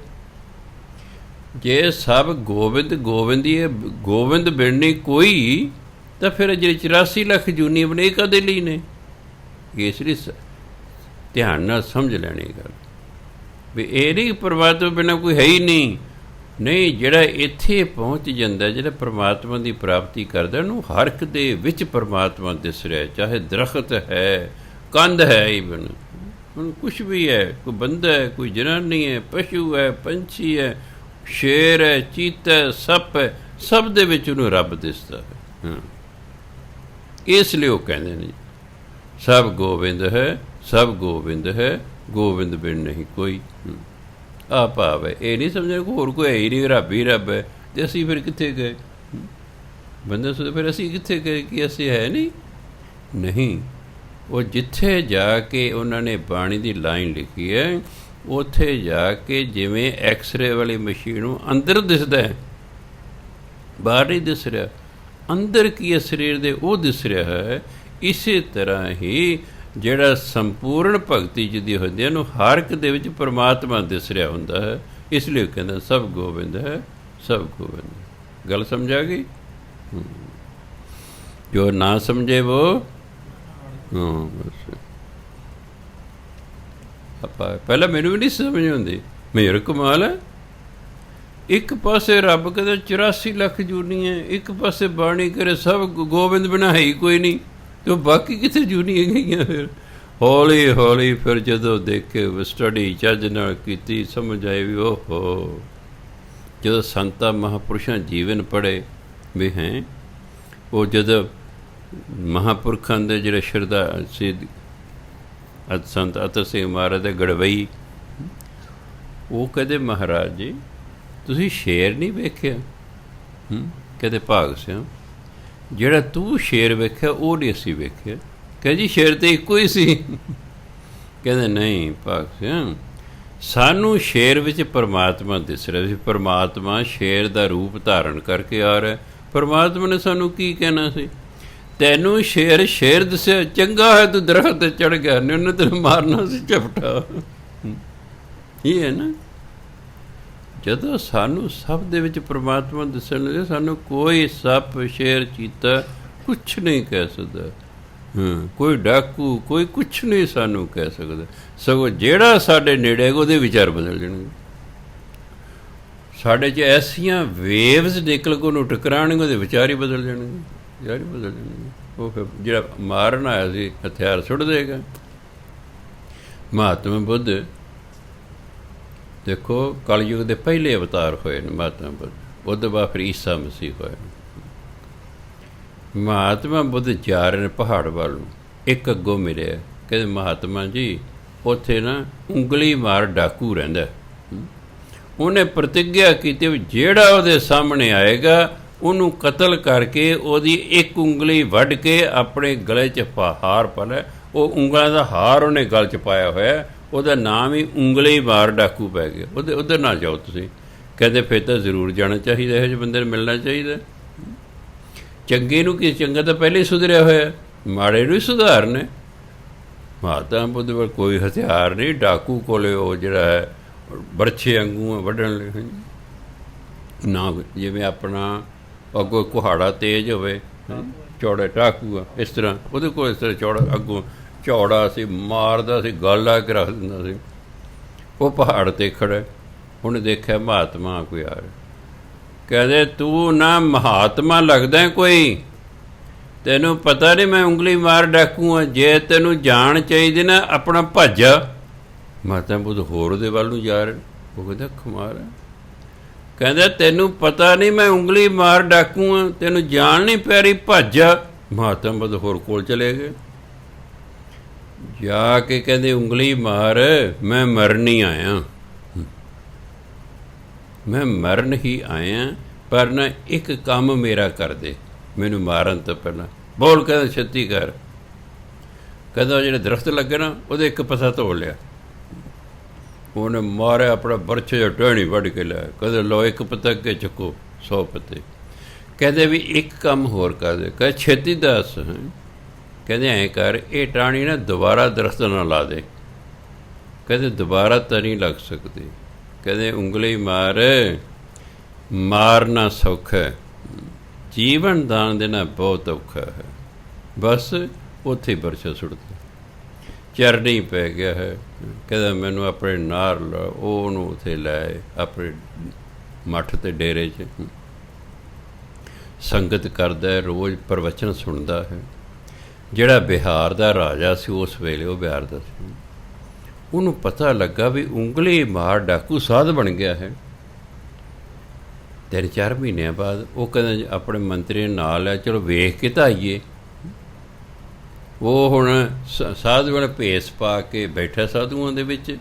ਜਦੋਂ ਰਾਜਾ ਗਿਆ, ਰਾਜੇ ਦਾ ਧਿਆਨ ਅਚਾਨਕ ਉਸ ਡਾਕੂ 'ਤੇ ਪੈ ਗਿਆ। ਉਹਨੂੰ ਵੇਖਦੇ ਸਾਰ ਰਾਜਾ ਨੂੰ ਤਰੇੜੀ ਆ ਗਈ।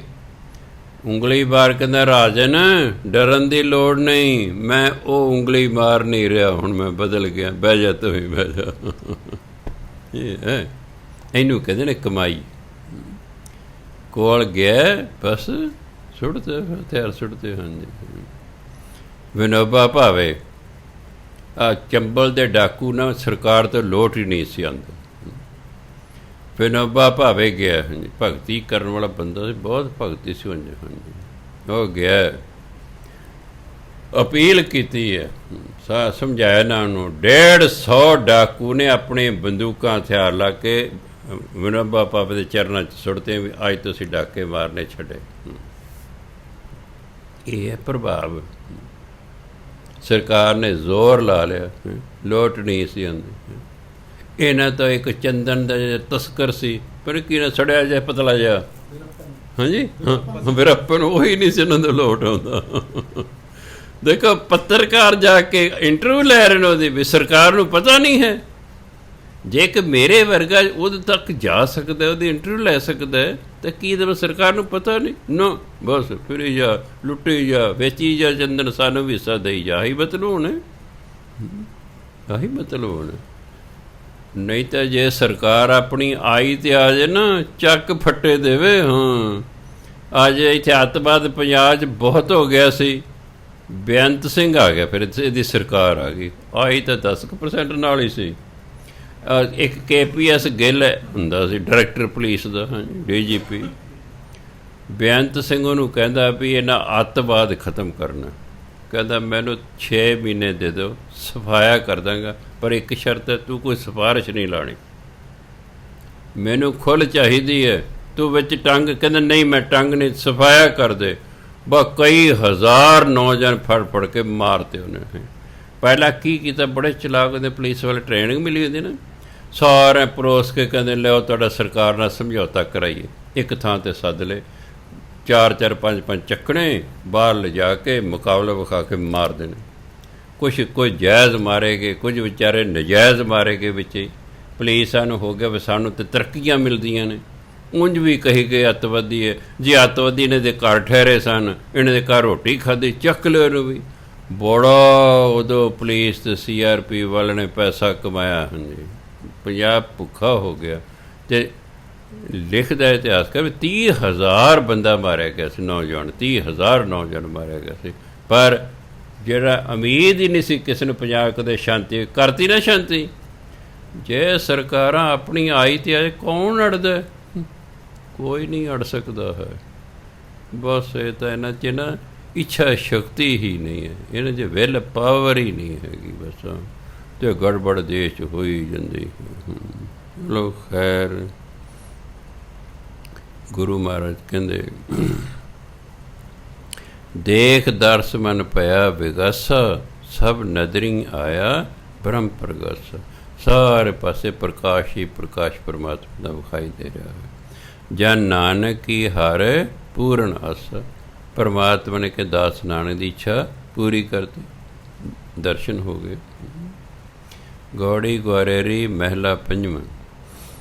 ਕਈ ਜਨਮ ਪੈ ਕੀਟ ਪਤੰਗਾ, ਕਈ ਜਨਮ ਗਜ ਮੀਨ ਕੁਰੰਗਾ, ਕਈ ਜਨਮ ਪੰਖੀ ਸਰਪ ਹੋਇਓ, ਕਈ ਜਨਮ ਹੈਵਰ ਬ੍ਰਿਖ ਜੋਇਓ, ਮਿਲ ਜਗਦੀਸ਼ ਮਿਲਣ ਕੀ ਬਰੀਆ, ਚਿਰੰਕਾਲ ਇਹ ਦੇ ਸੰਜਰੀਆ। ਕਈ ਜਨਮ ਪੈ ਕੀਟ, ਕੀਟ ਕੀੜੇ ਨੂੰ ਕਹਿੰਦੇ, ਪਤੰਗਾ, ਅੱਜ ਛੋਟੇ ਛੋਟੇ ਕੀੜੇ, ਉੱਡਣ ਵਾਲੇ ਕੀੜੇ। ਕਈ ਜਨਮ ਮਨੁੱਖ ਕੀੜੇ ਬਣਦਾ ਰਿਹਾ, ਕਈ ਜਨਮ ਗਜ ਹਾਥੀ ਨੂੰ ਕਹਿੰਦੇ ਨੇ, ਮੀਨ ਮੱਛੀ ਨੂੰ ਕਹਿੰਦੇ ਨੇ, ਕੁਰੰਗ ਹਿਰਨ ਨੂੰ ਕਹਿੰਦੇ ਨੇ। ਕਈ ਜਨਮ ਅਸੀਂ ਜਿਹੜਾ ਹੈ ਹਾਥੀ ਬਣੇ, ਕਈ ਜਨਮ ਮੱਛੀ ਬਣੇ, ਕਈ ਜਨਮ ਹਿਰਨ ਬਣੇ, ਕਈ ਜਨਮ ਪੰਖੀ ਸਰਪ ਪਾਇਓ, ਕਈ ਜਨ ਅਸੀਂ ਜਾਨਵਰ ਬਣੇ, ਕਈ ਜਨ ਸਰਪ ਬਣੇ, ਸੱਪ ਅਸੀਂ ਸੱਪ ਬਣੇ। ਕਈ ਜਨਮ ਹੈਵਰ ਬ੍ਰਿਖ ਜੋਇ, ਹੈਵਰ ਘੋੜੇ ਨੂੰ ਕਹਿੰਦੇ ਨੇ, ਬ੍ਰਿਖ ਬਲਦ ਨੂੰ ਕਹਿੰਦੇ ਨੇ। ਪੁਰਾਣੇ ਜ਼ਮਾਨੇ 'ਚ ਘੋੜੇ ਨੂੰ ਵੀ ਹਲੀ ਵਿੱਚ ਜੋੜਦੇ ਸਨ ਗੱਡਿਆਂ ਦੇ ਅੱਗੇ, ਅਤੇ ਬਲਦ ਨੂੰ ਵੀ ਜੋੜਦੇ ਸਨ, ਜੋਇਆ ਜੋੜਨਾ। ਕਈ ਜਨਮ ਅਸੀਂ ਘੋੜੇ ਬਣੇ, ਕਈ ਜਨਮ ਅਸੀਂ ਬਲਦ ਬਣੇ, ਸਾਨੂੰ ਹਾਲ ਦੇ ਜੋਇਆ ਗਿਆ। ਹਾਂਜੀ, ਹੁਣ ਕਹੇ ਮਿਲ ਜਗਦੀਸ਼ ਮਿਲਣ ਕੀ ਬਰੀਆ। ਹੁਣ ਤੈਨੂੰ ਹੇ ਇਨਸਾਨ ਮਨੁੱਖਾ ਜੀਵਨ ਮਿਲ ਗਿਆ, ਬਰੀਆ ਮੈਨੇ ਵਾਰੀ। ਇਹ ਪਰਮਾਤਮਾ ਨੂੰ ਮਿਲਣ ਦੀ ਤੇਰੀ ਵਾਰੀ ਆ। ਚਿਰੰਕਾਲ ਇਹ ਦੇ ਸੰਜਰੀਆ, ਚਿਰੰਕਾਲ ਬਹੁਤ ਸਮੇਂ ਬਾਅਦ ਤੈਨੂੰ ਇਹ ਮਨੁੱਖਾ ਜੀਵਨ ਮਿਲਿਆ। ਹੁਣ ਪਰਮਾਤਮਾ ਮਿਲਣ ਦੀ ਵਾਰੀ ਹੈ, ਇਸ ਲਈ ਕਹਿੰਦੇ ਭਾਈ ਨਾਮ ਜਪ ਲਾ, ਉਹਨੂੰ ਮਿਲਣਾ ਵਾਰੀ ਆਈ ਹੈ। ਇੱਕ ਵਾਰੀ ਖੁੰਝ ਗਈ, ਫੇਰ ਆ 99 ਦੇ ਚੱਕਰ ਪੈ ਜਾਣਾ, ਫੇਰ 84 ਲੱਖ ਜੂਨਾਂ ਦੇ ਚੱਕਰ ਪੈ ਜਾਣਾ।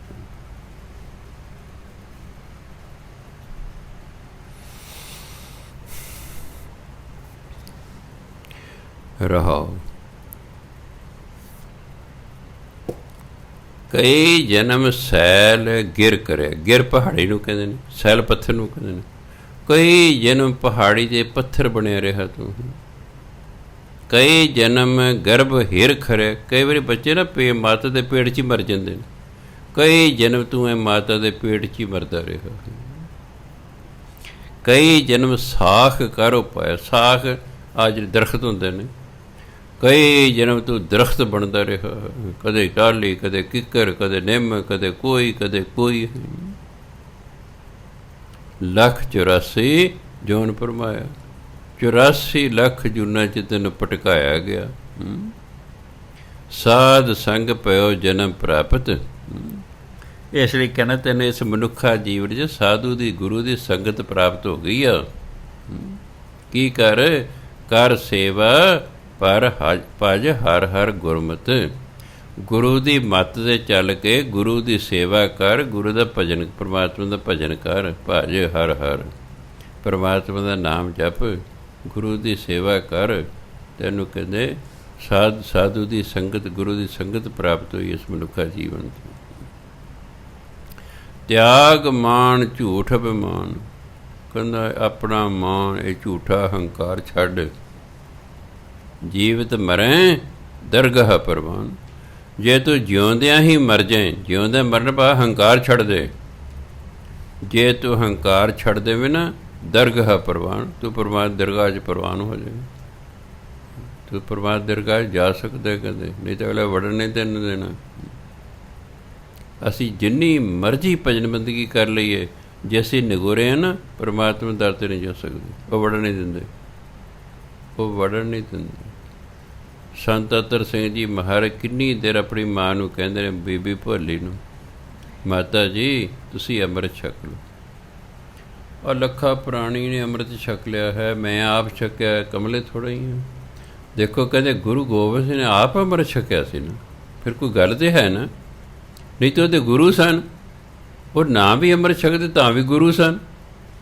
ਪਰ ਉਹਨੇ ਸਾਨੂੰ ਦੱਸਣਾ ਸੀ, ਸਿੱਖਾਂ ਨੂੰ ਦੱਸਣਾ ਸੀ ਕਿ ਜਿਵੇਂ ਅਸੀਂ ਗੁਰੂ ਹੋਣ ਦੇ ਬਾਵਜੂਦ ਅੰਮ੍ਰਿਤ ਛਕੇ ਨੇ, ਤੁਹਾਡੇ ਲਈ ਵੀ ਅੰਮ੍ਰਿਤ ਛਕਣਾ ਜ਼ਰੂਰੀ ਹੈ।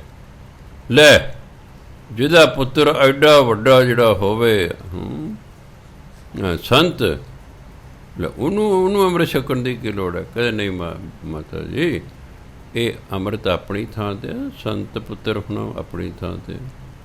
ਇਹ ਤਾਂ ਜਿਹੜੇ ਲਿਖਤਕਾਰ ਨੇ ਉਹ ਕਹਿੰਦੇ ਵੀ ਐਂ ਹੀ ਮਾਤਾ ਜੀ ਸਵਰਗਵਾਸ ਹੋ ਗਏ। ਉਹਨੂੰ ਸੋਨੇ ਦੇ ਵਿਵਾਨ 'ਚ ਬਿਠਾ ਕੇ ਨਾ ਮਾਤਾ ਜੀ ਦੀ ਰੂਹ ਨੂੰ ਸੱਚਖੰਡ ਲੈ ਗਏ।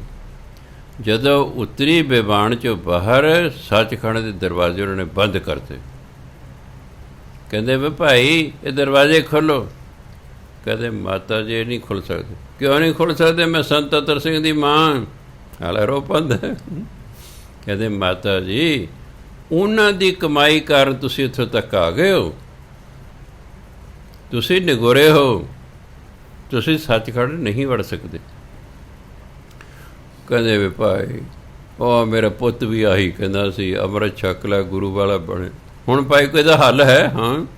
ਕਹਿੰਦੇ ਅਸੀਂ ਤੇਰੇ ਪੁੱਤਰ ਦਾ ਸਤਿਕਾਰ ਕਰਦੇ ਹਾਂ, ਤੈਨੂੰ 7 ਦਿਨ ਲਈ ਅਸੀਂ ਵਾਪਸ ਭੇਜ ਰਹੇ ਹਾਂ, ਤੂੰ ਅੰਮ੍ਰਿਤ ਛਕ ਕੇ ਆ ਜੀ, ਤੈਨੂੰ ਦਰਵਾਜ਼ੇ ਖੁੱਲ੍ਹੇ ਮਿਲਣਗੇ। ਜਾਣ ਪੈ ਗਈ।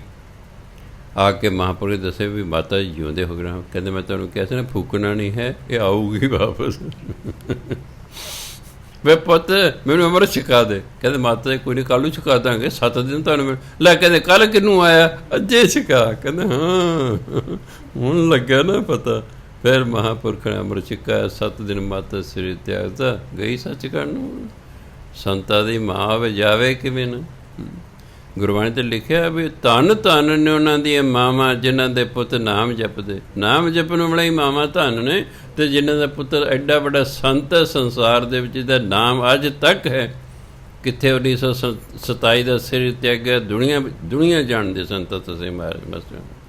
ਘਰ ਘਰ ਤਸਵੀਰਾਂ ਲੱਗੀਆਂ ਮਹਾਂਪੁਰਖਾਂ ਦੀ। ਇਹ ਹੁੰਦਾ ਨਾ, ਇਹ ਨਾਮ ਜਪਿਆ ਹੋਇਆ ਹੈ। ਸੰਤ ਮਹਾਤਮਾ ਸਾਨੂੰ ਪਹੁੰਚੀ ਹੋਈ ਰੂਹ ਸੀ ਉਹ।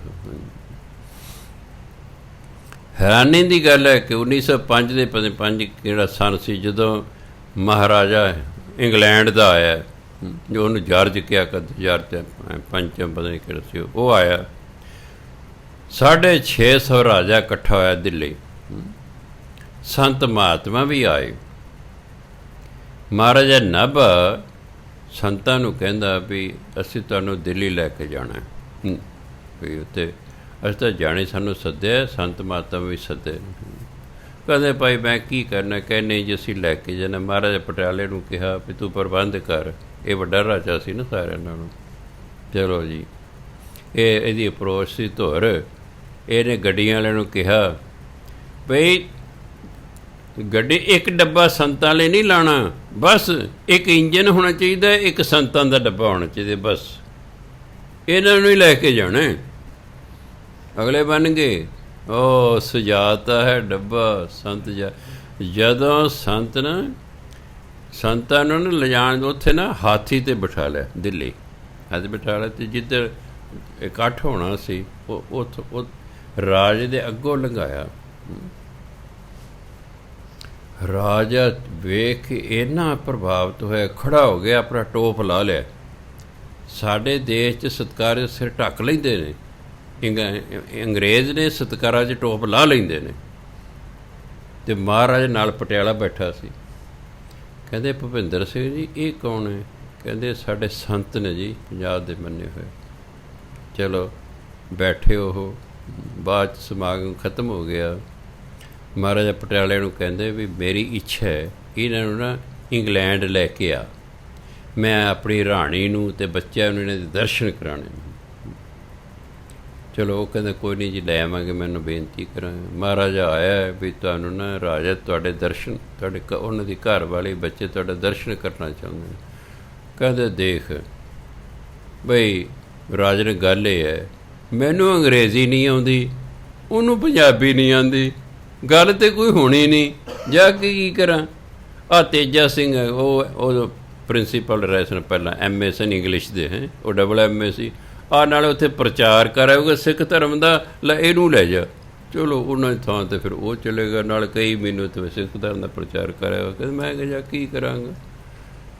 ਉਹਨੇ ਕੋਈ ਮੇਰੇ ਤੋਂ ਗੱਲ ਪੁੱਛਣੀ ਹੈ, ਮੈਨੂੰ ਅੰਗਰੇਜ਼ੀ ਆਉਂਦੀ ਨਹੀਂ, ਉਹਨੂੰ ਪੰਜਾਬੀ ਨਹੀਂ ਆਉਂਦੀ, ਗੱਲਬਾਤ ਕੋਈ ਹੋਣੀ ਨਹੀਂ ਹੈਗੀ। ਕਹਿਣ ਦਾ ਮਤਲਬ ਹੈ ਵੀ ਐਸਾ ਚਿਹਰੇ 'ਤੇ ਨੂਰ ਸੀ ਕਿ 140 ਦੇਸ਼ਾਂ 'ਤੇ ਰਾਜ ਕਰਨ ਵਾਲਾ ਰਾਜਾ ਵੀ ਜਿਹੜਾ ਹੈ ਟੋਪ ਲਾ ਲਿਆ, ਸਤਿਕਾਰ ਹੋ ਜਾਵੇ। ਕਿਆ ਰੂਹ ਕੋਈ ਆ ਰਹੀ ਹੈ। ਇਹੋ ਜਿਹੇ ਵੀ ਮਹਾਂਪੁਰਖ ਸੰਸਾਰ 'ਚ ਹੋਏ ਹਨ। ਸੋ ਤਾਂ ਗੁਰੂ ਮਹਾਰਾਜ ਕਹਿੰਦੇ ਤੈਨੂੰ ਸਾਧੂ ਦੀ ਸੰਗਤ ਪ੍ਰਾਪਤ ਹੋ ਗਈ ਆ, ਤੂੰ ਕਰ ਲੈ ਸੇਵਾ, ਤੂੰ ਜਪ ਲੈ ਨਾਮ। ਤਿਆਗ ਮਾਣ ਝੂਠ ਗਮਾਨ, ਇਹ ਝੂਠਾ ਮਾਣ ਝੂਠਾ ਹੰਕਾਰ ਛੱਡ, ਜੀਵਤ ਮਰੇ ਦਰਗਾਹ ਪ੍ਰਵਾਨ। ਤੂੰ ਜੇ ਜਿਉਂਦੇ ਹੰਕਾਰ ਛੱਡਤਾ ਨਾ, ਪਰਮਾਤਮਾ ਦੀ ਦਰਗਾਹ ਤੋਂ ਪ੍ਰਵਾਨ ਹੋ ਜਾਵੇਂਗਾ। ਜੋ ਕੁਛ ਹੋਆ ਸੋ ਤੁਝ ਤੇ ਹੋਗ, ਜੋ ਕੁਛ ਵੀ ਹੋਇਆ ਉਹ ਤੇਰੇ ਤੋਂ ਹੁੰਦਾ ਪਰਮਾਤਮਾ, ਅਤੇ ਜੋ ਕੁਛ ਹੋਏਗਾ ਉਹ ਵੀ ਤੇਰੇ ਹੁਕਮ ਨਾਲ ਹੋਏਗਾ। ਅਵਰ ਨਾ ਦੂਜਾ ਕਰਨਾ ਜੋਗ, ਹੋਰ ਤਾਂ ਕੋਈ ਯੋਗ ਹੀ ਨਹੀਂ ਇਹ ਕੁਛ ਕਰਨ ਦੇ ਹਨ। ਜੋ ਹੋਣਾ ਤੇਰੇ ਹੁਕਮ ਨਾਲ ਹੋਣਾ, ਅਤੇ ਜੋ ਤੂੰ ਕਰਨਾ ਉਹੀ ਹੋਣਾ ਹੈ।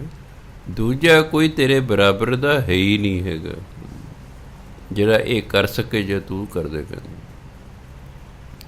ਤਾਂ ਮਿਲੀਐ ਜਾਂ ਲਹਿ ਮਿਲਾਏ, ਹੇ ਪਰਮਾਤਮਾ ਅਸੀਂ ਤੈਨੂੰ ਤਾਂ ਹੀ ਮਿਲ ਸਕਦੇ ਜੇ ਤੂੰ ਸਾਨੂੰ ਮਿਲਾਏ। ਤਾਂ ਮਿਲੀਏ ਜਾਂ ਲਹਿ ਮਿਲਾਏ, ਇਹ ਜੇ ਤੂੰ ਦੀ ਭਾਵਨਾ ਵੀ ਜੇ ਤੂੰ ਸਾਨੂੰ ਮਿਲਾਏਂਗੇ ਨਾ ਆਪਣੇ ਨਾਲ ਤਾਂ ਅਸੀਂ ਤੇਰੇ ਨਾਲ ਮਿਲ ਸਕਦੇ, ਅਸੀਂ ਆਪਣੇ ਯਤਨਾਂ ਨਾਲ ਨਹੀਂ ਮਿਲ ਸਕਦੇ। ਠੀਕ ਹੈ, ਯਤਨ ਕਰਨਾ ਸਾਡਾ ਫਰਜ਼ ਹੈ, ਪਰ ਉਹਦੀ ਬਖਸ਼ਿਸ਼ ਤੋਂ ਬਿਨਾਂ ਗੱਲ ਨਹੀਂ ਬਣੇਗੀ।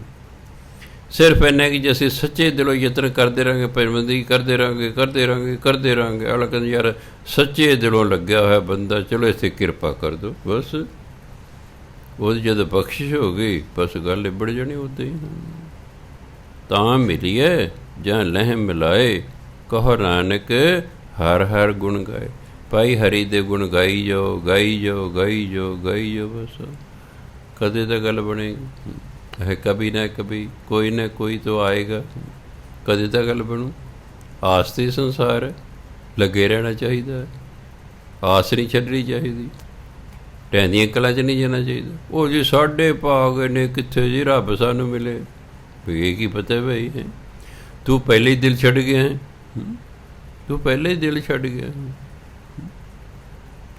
ਹੁਣ ਜਿਵੇਂ ਭਾਈ ਬਚਿੱਤਰ ਸਿੰਘ ਜੀ, ਉਹਨਾਂ ਨੇ ਸ਼ਰਾਬੀ ਹਾਥੀ ਛੱਡਤਾ ਅਨੰਦਪੁਰ ਸਾਹਿਬ, ਵੀ ਤੂੰ ਨਾ ਜਾ, ਸ਼ਰਾਬੀ ਹਾਥੀ ਇਹ ਜਿਹੜਾ ਕਿਲ੍ਹੇ ਦਾ ਦਰਵਾਜ਼ਾ ਹੈ ਉਹਨੂੰ ਮਾਰੇਗਾ ਟੱਕਰਾਂ, ਦਰਵਾਜ਼ਾ ਟੁੱਟ ਜਾਏਗਾ, ਅਸੀਂ ਅੰਦਰ ਵੜ ਜਾਵਾਂਗੇ, ਗੁਰੂ ਮਹਾਰਾਜ ਉਹਨਾਂ ਦੇ ਸਾਥੇ ਫੜ ਲਾਂਗੇ।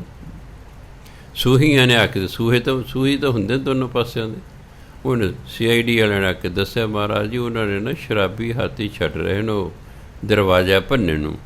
ਕਦੇ ਸਾਡੇ ਕੋਲ ਲੈ ਬਚਿੱਤਰ ਸਿੰਘ ਹਾਥੀ ਹੈ, ਉਹ ਵਿਚਾਰਾ ਪਤਲਾ ਜਾਂਦਾ ਸੀ, ਕੱਦ ਛੋਟਾ ਹੁੰਦਾ, ਐਤਕੀ ਦਾ ਕੱਦ ਲੰਬਾ ਸੀ ਨਾ ਸੰਤ ਸੀਤਲ ਸਿੰਘ ਦਾ, ਉਦੋਂ ਕਹਿੰਦੇ ਮੇਰਾ ਕੱਦ ਛੋਟਾ ਹੁੰਦਾ ਸੀ। ਮੈਨੂੰ ਕਹਿੰਦੇ ਲੈ ਵੀ ਬਚਿੱਤਰ ਸਿੰਘ ਤੈਂ ਇਸ ਹਾਥੀ ਨੂੰ ਹਰਾਉਣਾ ਤੂੰ।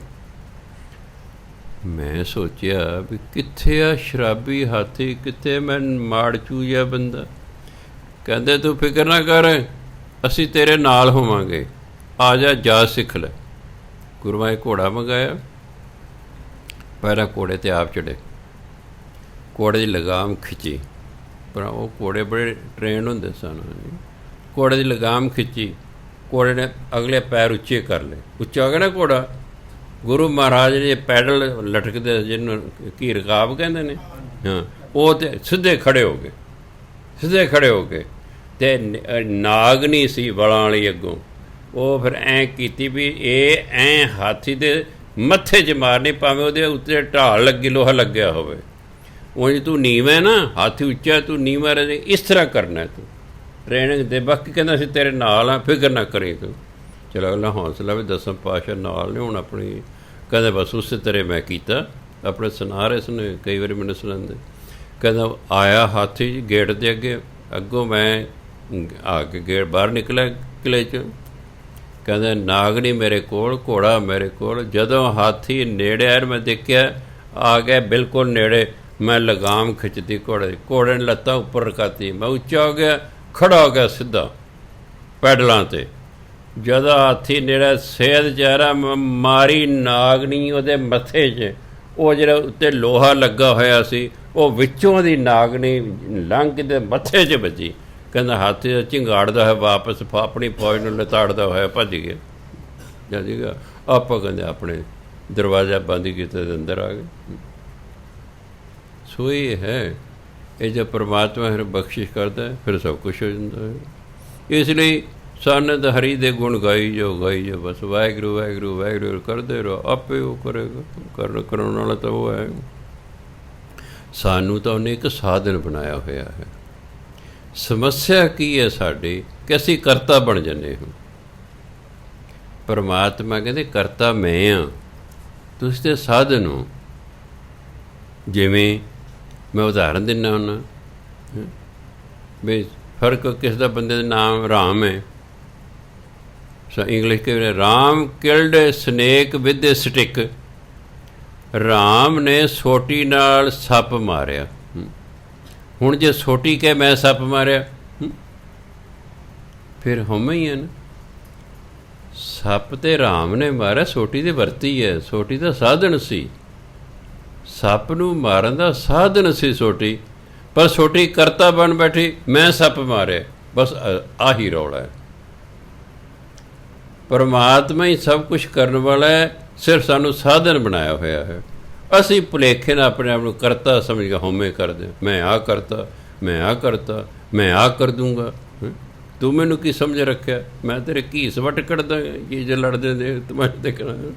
ਹਾਂ, ਇੰਨੀ ਹਉਮੈ ਅੰਦਰ ਆ ਜਾਂਦੀ ਹੈ, ਇੰਨੀ ਹਉਮੈ। ਕਰਨ ਕਰਾਉਣ ਵਾਲਾ ਉਹ ਹੈ, ਅਸੀਂ ਤਾਂ ਸਿਰਫ ਸਾਧਨ ਹਾਂ। ਸਾਡੇ ਰਾਹੀਂ ਤੇ ਉਹ ਕਰਵਾਉਂਦਾ ਹੈ। ਜਿਹੜਾ ਕੰਮ ਉਹਨੇ ਕਰਵਾਉਣਾ ਸਾਨੂੰ ਸ਼ਕਤੀ ਦੇ ਦੇਣੀ, ਬਸ ਉਹ ਕੰਮ ਕਰਨ ਦੀ। ਜੇ ਉਹਨੇ ਕਰਾਉਣਾ ਨਾ ਸਾਡੇ ਤੋਂ, ਫਿਰ ਸਾਨੂੰ ਸਮਰੱਥਾ ਵੀ ਦੇਵੇਗਾ ਉਹ। ਹਾਂ, ਤਾਂ ਹੀ ਅਸੀਂ ਕਰ ਸਕਾਂਗੇ ਨਾ।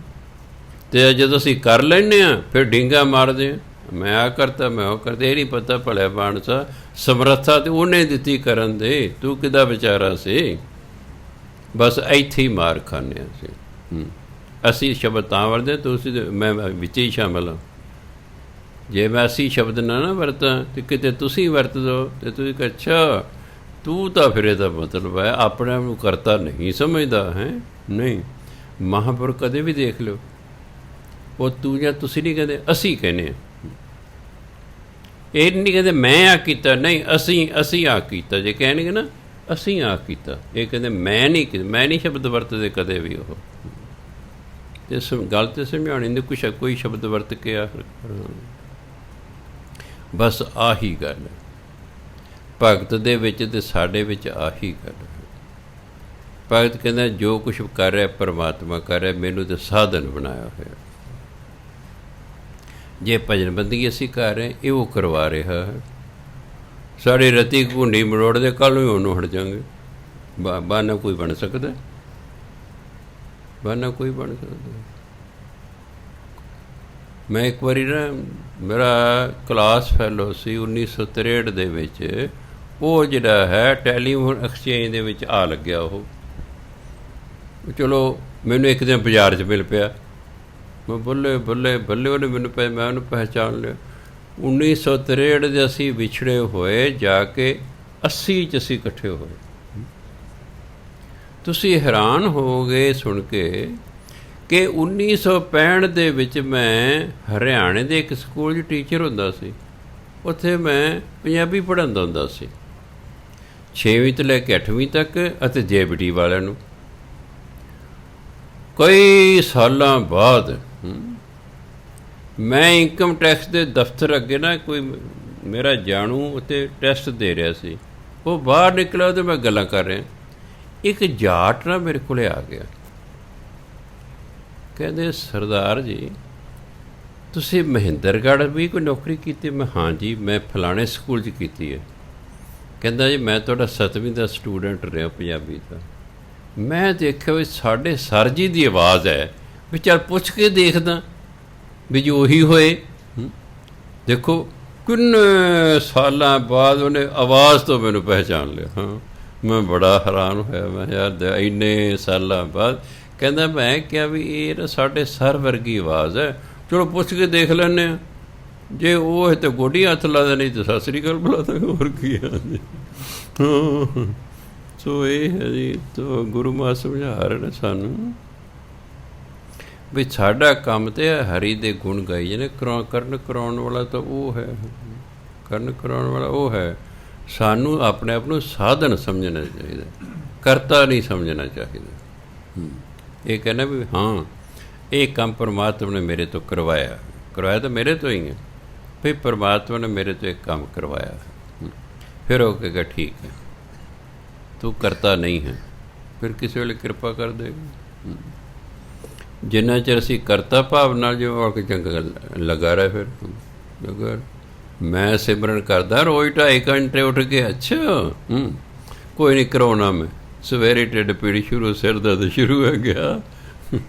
ਕਈ ਵਾਰ ਕੋਲ ਆਏ ਨੇ, ਬਾਬਾ ਜੀ ਪਹਿਲਾਂ ਅਸੀਂ ਬੜਾ ਸਿਮਰਨ ਕਰਦੇ, ਹੁਣ ਹੁੰਦਾ ਨਹੀਂ। ਮੈਂ ਭਾਈ ਐਂ ਕਈ ਵਾਰੀ ਮਨ 'ਚ ਆ ਜਾਂਦਾ, ਉਹ ਮੈਂ ਜੀ 2 ਵਜੇ ਉੱਠ ਕੇ ਕਰਦਾ ਸਿਮਰਨ, 2-2 2.5 ਘੰਟੇ ਮੈਂ ਕਰਦਾ, ਮੈਂ ਉੱਠਦਾ ਹਾਂ। ਇਹ ਕਹਿਣ ਨਾਲ ਉਹ ਕਹਿੰਦੇ ਚੰਗਾ ਕੋਈ ਨਹੀਂ, ਦੱਸਦਾ ਮੈਂ ਤੈਨੂੰ, ਉਠਾਉਣਾ ਮੈਂ ਤੈਨੂੰ। ਮੈਂ ਆਹ ਸਾਡੇ ਤੋਂ ਕਈ ਵਾਰ ਨਾ ਸੂਖਮ ਤੌਰ 'ਤੇ ਗਲਤੀ ਹੋ ਜਾਂਦੀ, ਹੋਰ ਕੋਈ ਗੱਲ ਨਹੀਂ। ਸਾਡੇ 'ਚ ਹੋਂ ਆ ਜਾਂਦਾ।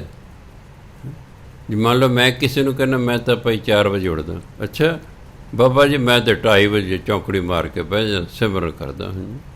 ਭਾਵ ਹੈ ਵੀ ਬਾਬਾ ਜੀ ਤਾਂ 4 ਵਜੇ ਉੱਠਦਾ, ਮੈਂ 2:30 ਵਜੇ ਉੱਠਦਾ। ਅੰਦਰ ਨਾ ਸੂਖਮ ਹਉਮੈ ਸ਼ੋਅ ਕਰਦੀ ਹੁੰਦੀ ਹੈ, ਆਪਣੇ ਆਪ ਨੂੰ ਨਹੀਂ ਪਤਾ ਲੱਗਦਾ। ਉਹਨੇ ਇਸ ਲਈ ਦੱਸਿਆ। ਜੇ ਤਾਂ ਮੈਂ ਉਸ ਤੋਂ ਪੁੱਛਾਂਗਾ ਕਿ ਤੂੰ ਕਿੰਨੇ ਵਜੇ ਉੱਠਦਾ, ਸ਼੍ਰੀਮਾਨ ਤੁਸੀਂ ਕਿੰਨੇ ਵਜੇ ਸਵੇਰੇ ਉੱਠਦੇ ਹੋ, ਫਿਰ ਤਾਂ ਹੋਰ ਗੱਲ ਹੈ। ਆਪ ਹੀ ਕਹਿ ਰਿਹਾ ਮੇਰੇ ਤੋਂ ਪੁੱਛ ਤੁਸੀਂ ਕਿੰਨੇ ਵਜੇ ਉੱਠਦੇ। ਮੈਂ ਕਿਹਾ ਭਾਈ ਮੈਂ ਤਾਂ ਨਾ ਚੌਥੀ ਜਮਾਤ ਤੋਂ ਲੈ ਕੇ ਰਾਤ ਨੂੰ 10 ਵਜੇ ਸੌਣਾ, ਸਵੇਰੇ 4 ਵਜੇ ਉੱਠਦਾ। ਮੇਰੇ 'ਚ ਬਚਪਨ 'ਚ ਹਾਲਾਤ ਐਸੇ ਬਣ ਗਏ ਸਨ ਕਿ ਮੈਨੂੰ 4 ਵਜੇ ਉੱਠਣਾ ਹੀ ਉੱਠਣਾ ਪੈਂਦਾ ਸੀ, ਅਤੇ ਜਾ ਕੇ ਰਾਤ ਨੂੰ 10 ਵਜੇ ਮੈਂ ਸੌਂਦਾ ਸੀ, ਤਾਂ ਮੇਰਾ ਸਾਰਾ ਕੰਮ ਨਿਬੜਦਾ ਸੀ। ਘਰ ਦੇ ਕੰਮ ਵੀ ਮੈਂ ਕਰਨੇ ਸਨ, ਮਜਬੂਰੀ ਸੀ ਮੈਨੂੰ, ਮੇਰੇ 'ਤੇ ਬਹੁਤ ਜ਼ਿਆਦਾ ਲੋਡ ਪੈ ਗਿਆ। ਉਹਦੇ ਨਾਲ ਪੜ੍ਹਾਈ ਵੀ ਕਰਨੀ ਸੀ, ਮੈਨੂੰ ਸ਼ੌਕ ਸੀ ਮੈਂ ਕਲਾਸ ਫਸਟ ਹੀ ਆਉਣਾ ਬਸ, ਇਸ ਲਈ ਮੈਂ ਰਾਤ ਨੂੰ ਲੱਗਾ ਰਹਿੰਦਾ ਸੀ। 10 ਵਜੇ ਜਾ ਕੇ ਫਿਰ ਮੈਂ ਸੌਣੇ, 4 ਵਜੇ ਫਿਰ ਉੱਠ ਪੈਣਾ। ਮੈਂ ਤਾਂ ਭਾਈ ਹੁਣ ਵੀ 10 ਵਜੇ ਸੌਣਾ, 4 ਵਜੇ ਉੱਠਦਾ। ਉੱਠ ਕੇ ਨਹਾ ਧੋ ਕੇ ਆਪਣਾ ਭਜਨ ਬੰਦਗੀ ਕਰ ਲਈਦੀ। ਅਤੇ ਜੋ ਕਹੇ ਹਾਂਜੀ ਮੈਂ ਤਾਂ ਜੀ 2:30 ਵਜੇ ਉੱਠਦਾ ਜੀ, ਤੁਹਾਡੇ ਉੱਠਣ ਤੱਕ ਤਾਂ ਮੈਂ 1.5 ਘੰਟਾ ਸਿਮਰਨ ਕਰ ਲੈਣਾ। ਭਾਵੇਂ ਮੈਨੂੰ ਕੁਛ ਨਾ ਪਰ ਸਮਝ ਤਾਂ ਆ ਰਹੀ ਨਾ ਵੀ ਅੰਦਰ ਸੂਖਮ ਹਉਮੈ ਆਹੀ ਨਹੀਂ ਸਾਨੂੰ ਮਿਲਣ ਦਿੰਦੀ। ਉਹ ਕਹੇ ਚੰਗਾ ਮੈਂ ਤੈਨੂੰ ਉਠਾਉਣਾ ਫਿਰ 2:30 ਵਜੇ। ਬਸ ਗੜਬੜ ਹੋ ਗਈ। ਹੁਣ ਅੰਦਰ ਰਤੀ ਕਿ ਕੁੰਡੀ ਮਰੋੜੀ, ਚੱਲ ਗਏ 2:30 ਕਿੱਧਰ ਨੂੰ ਗਏ। ਇਸ ਲਈ ਕੋਸ਼ਿਸ਼ ਕਰਨੀ ਹੈ। ਅਸੀਂ ਦੇਖੋ ਮਨੁੱਖੀ ਜੀਵ ਹਾਂ, ਹਉਮੈ ਅੰਦਰ ਸਾਡੇ ਹੈ, ਇਹ 'ਚ ਕੋਈ ਸ਼ੱਕ ਨਹੀਂ, ਸਾਡੇ ਅੰਦਰ ਹੈ। ਜੈਮਲ ਸਿੰਘ ਵਿੱਚ ਹੀ ਸ਼ਾਮਿਲ ਹੈ।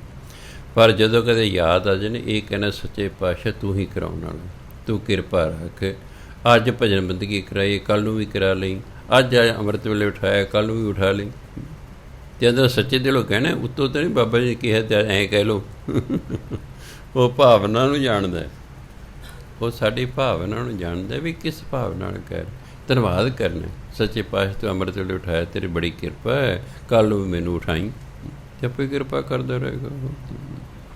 ਸੋ ਤਾਂ ਗੁਰੂ ਮਹਾਰਾਜ ਕਹਿੰਦੇ ਅੱਗੇ, ਕਹਿੰਦੇ ਗੌੜੀ ਗੁਆਰ ਅੱਛਾ ਕਹੋ ਨਾਨਕ ਹਰ ਹਰ ਗੁਣ ਗਾਏ। ਗੁਰੂ ਮਹਾਰਾਜ ਕੇ ਭਾਈ ਹਰੀ ਦੇ ਗੁਣ ਗਾਈ ਜਾਓ, ਗਾਈ ਜਾਓ, ਗਾਈ ਜਾਓ। ਹੈ ਸੋ ਪਰ ਜਿੰਨਾ ਵੀ ਸਮਾਂ ਮਿਲੇ ਹਰੀ ਦੇ ਗੁਣ ਗਾਓ। ਸਤਿਕਾਰਯੋਗ ਸਾਧ ਸੇ ਸਮਾਂ ਹੋ ਗਿਆ। ਵਾਹਿਗੁਰੂ ਜੀ ਕਾ ਖਾਲਸਾ, ਵਾਹਿਗੁਰੂ ਜੀ ਕੀ ਫਤਿਹ।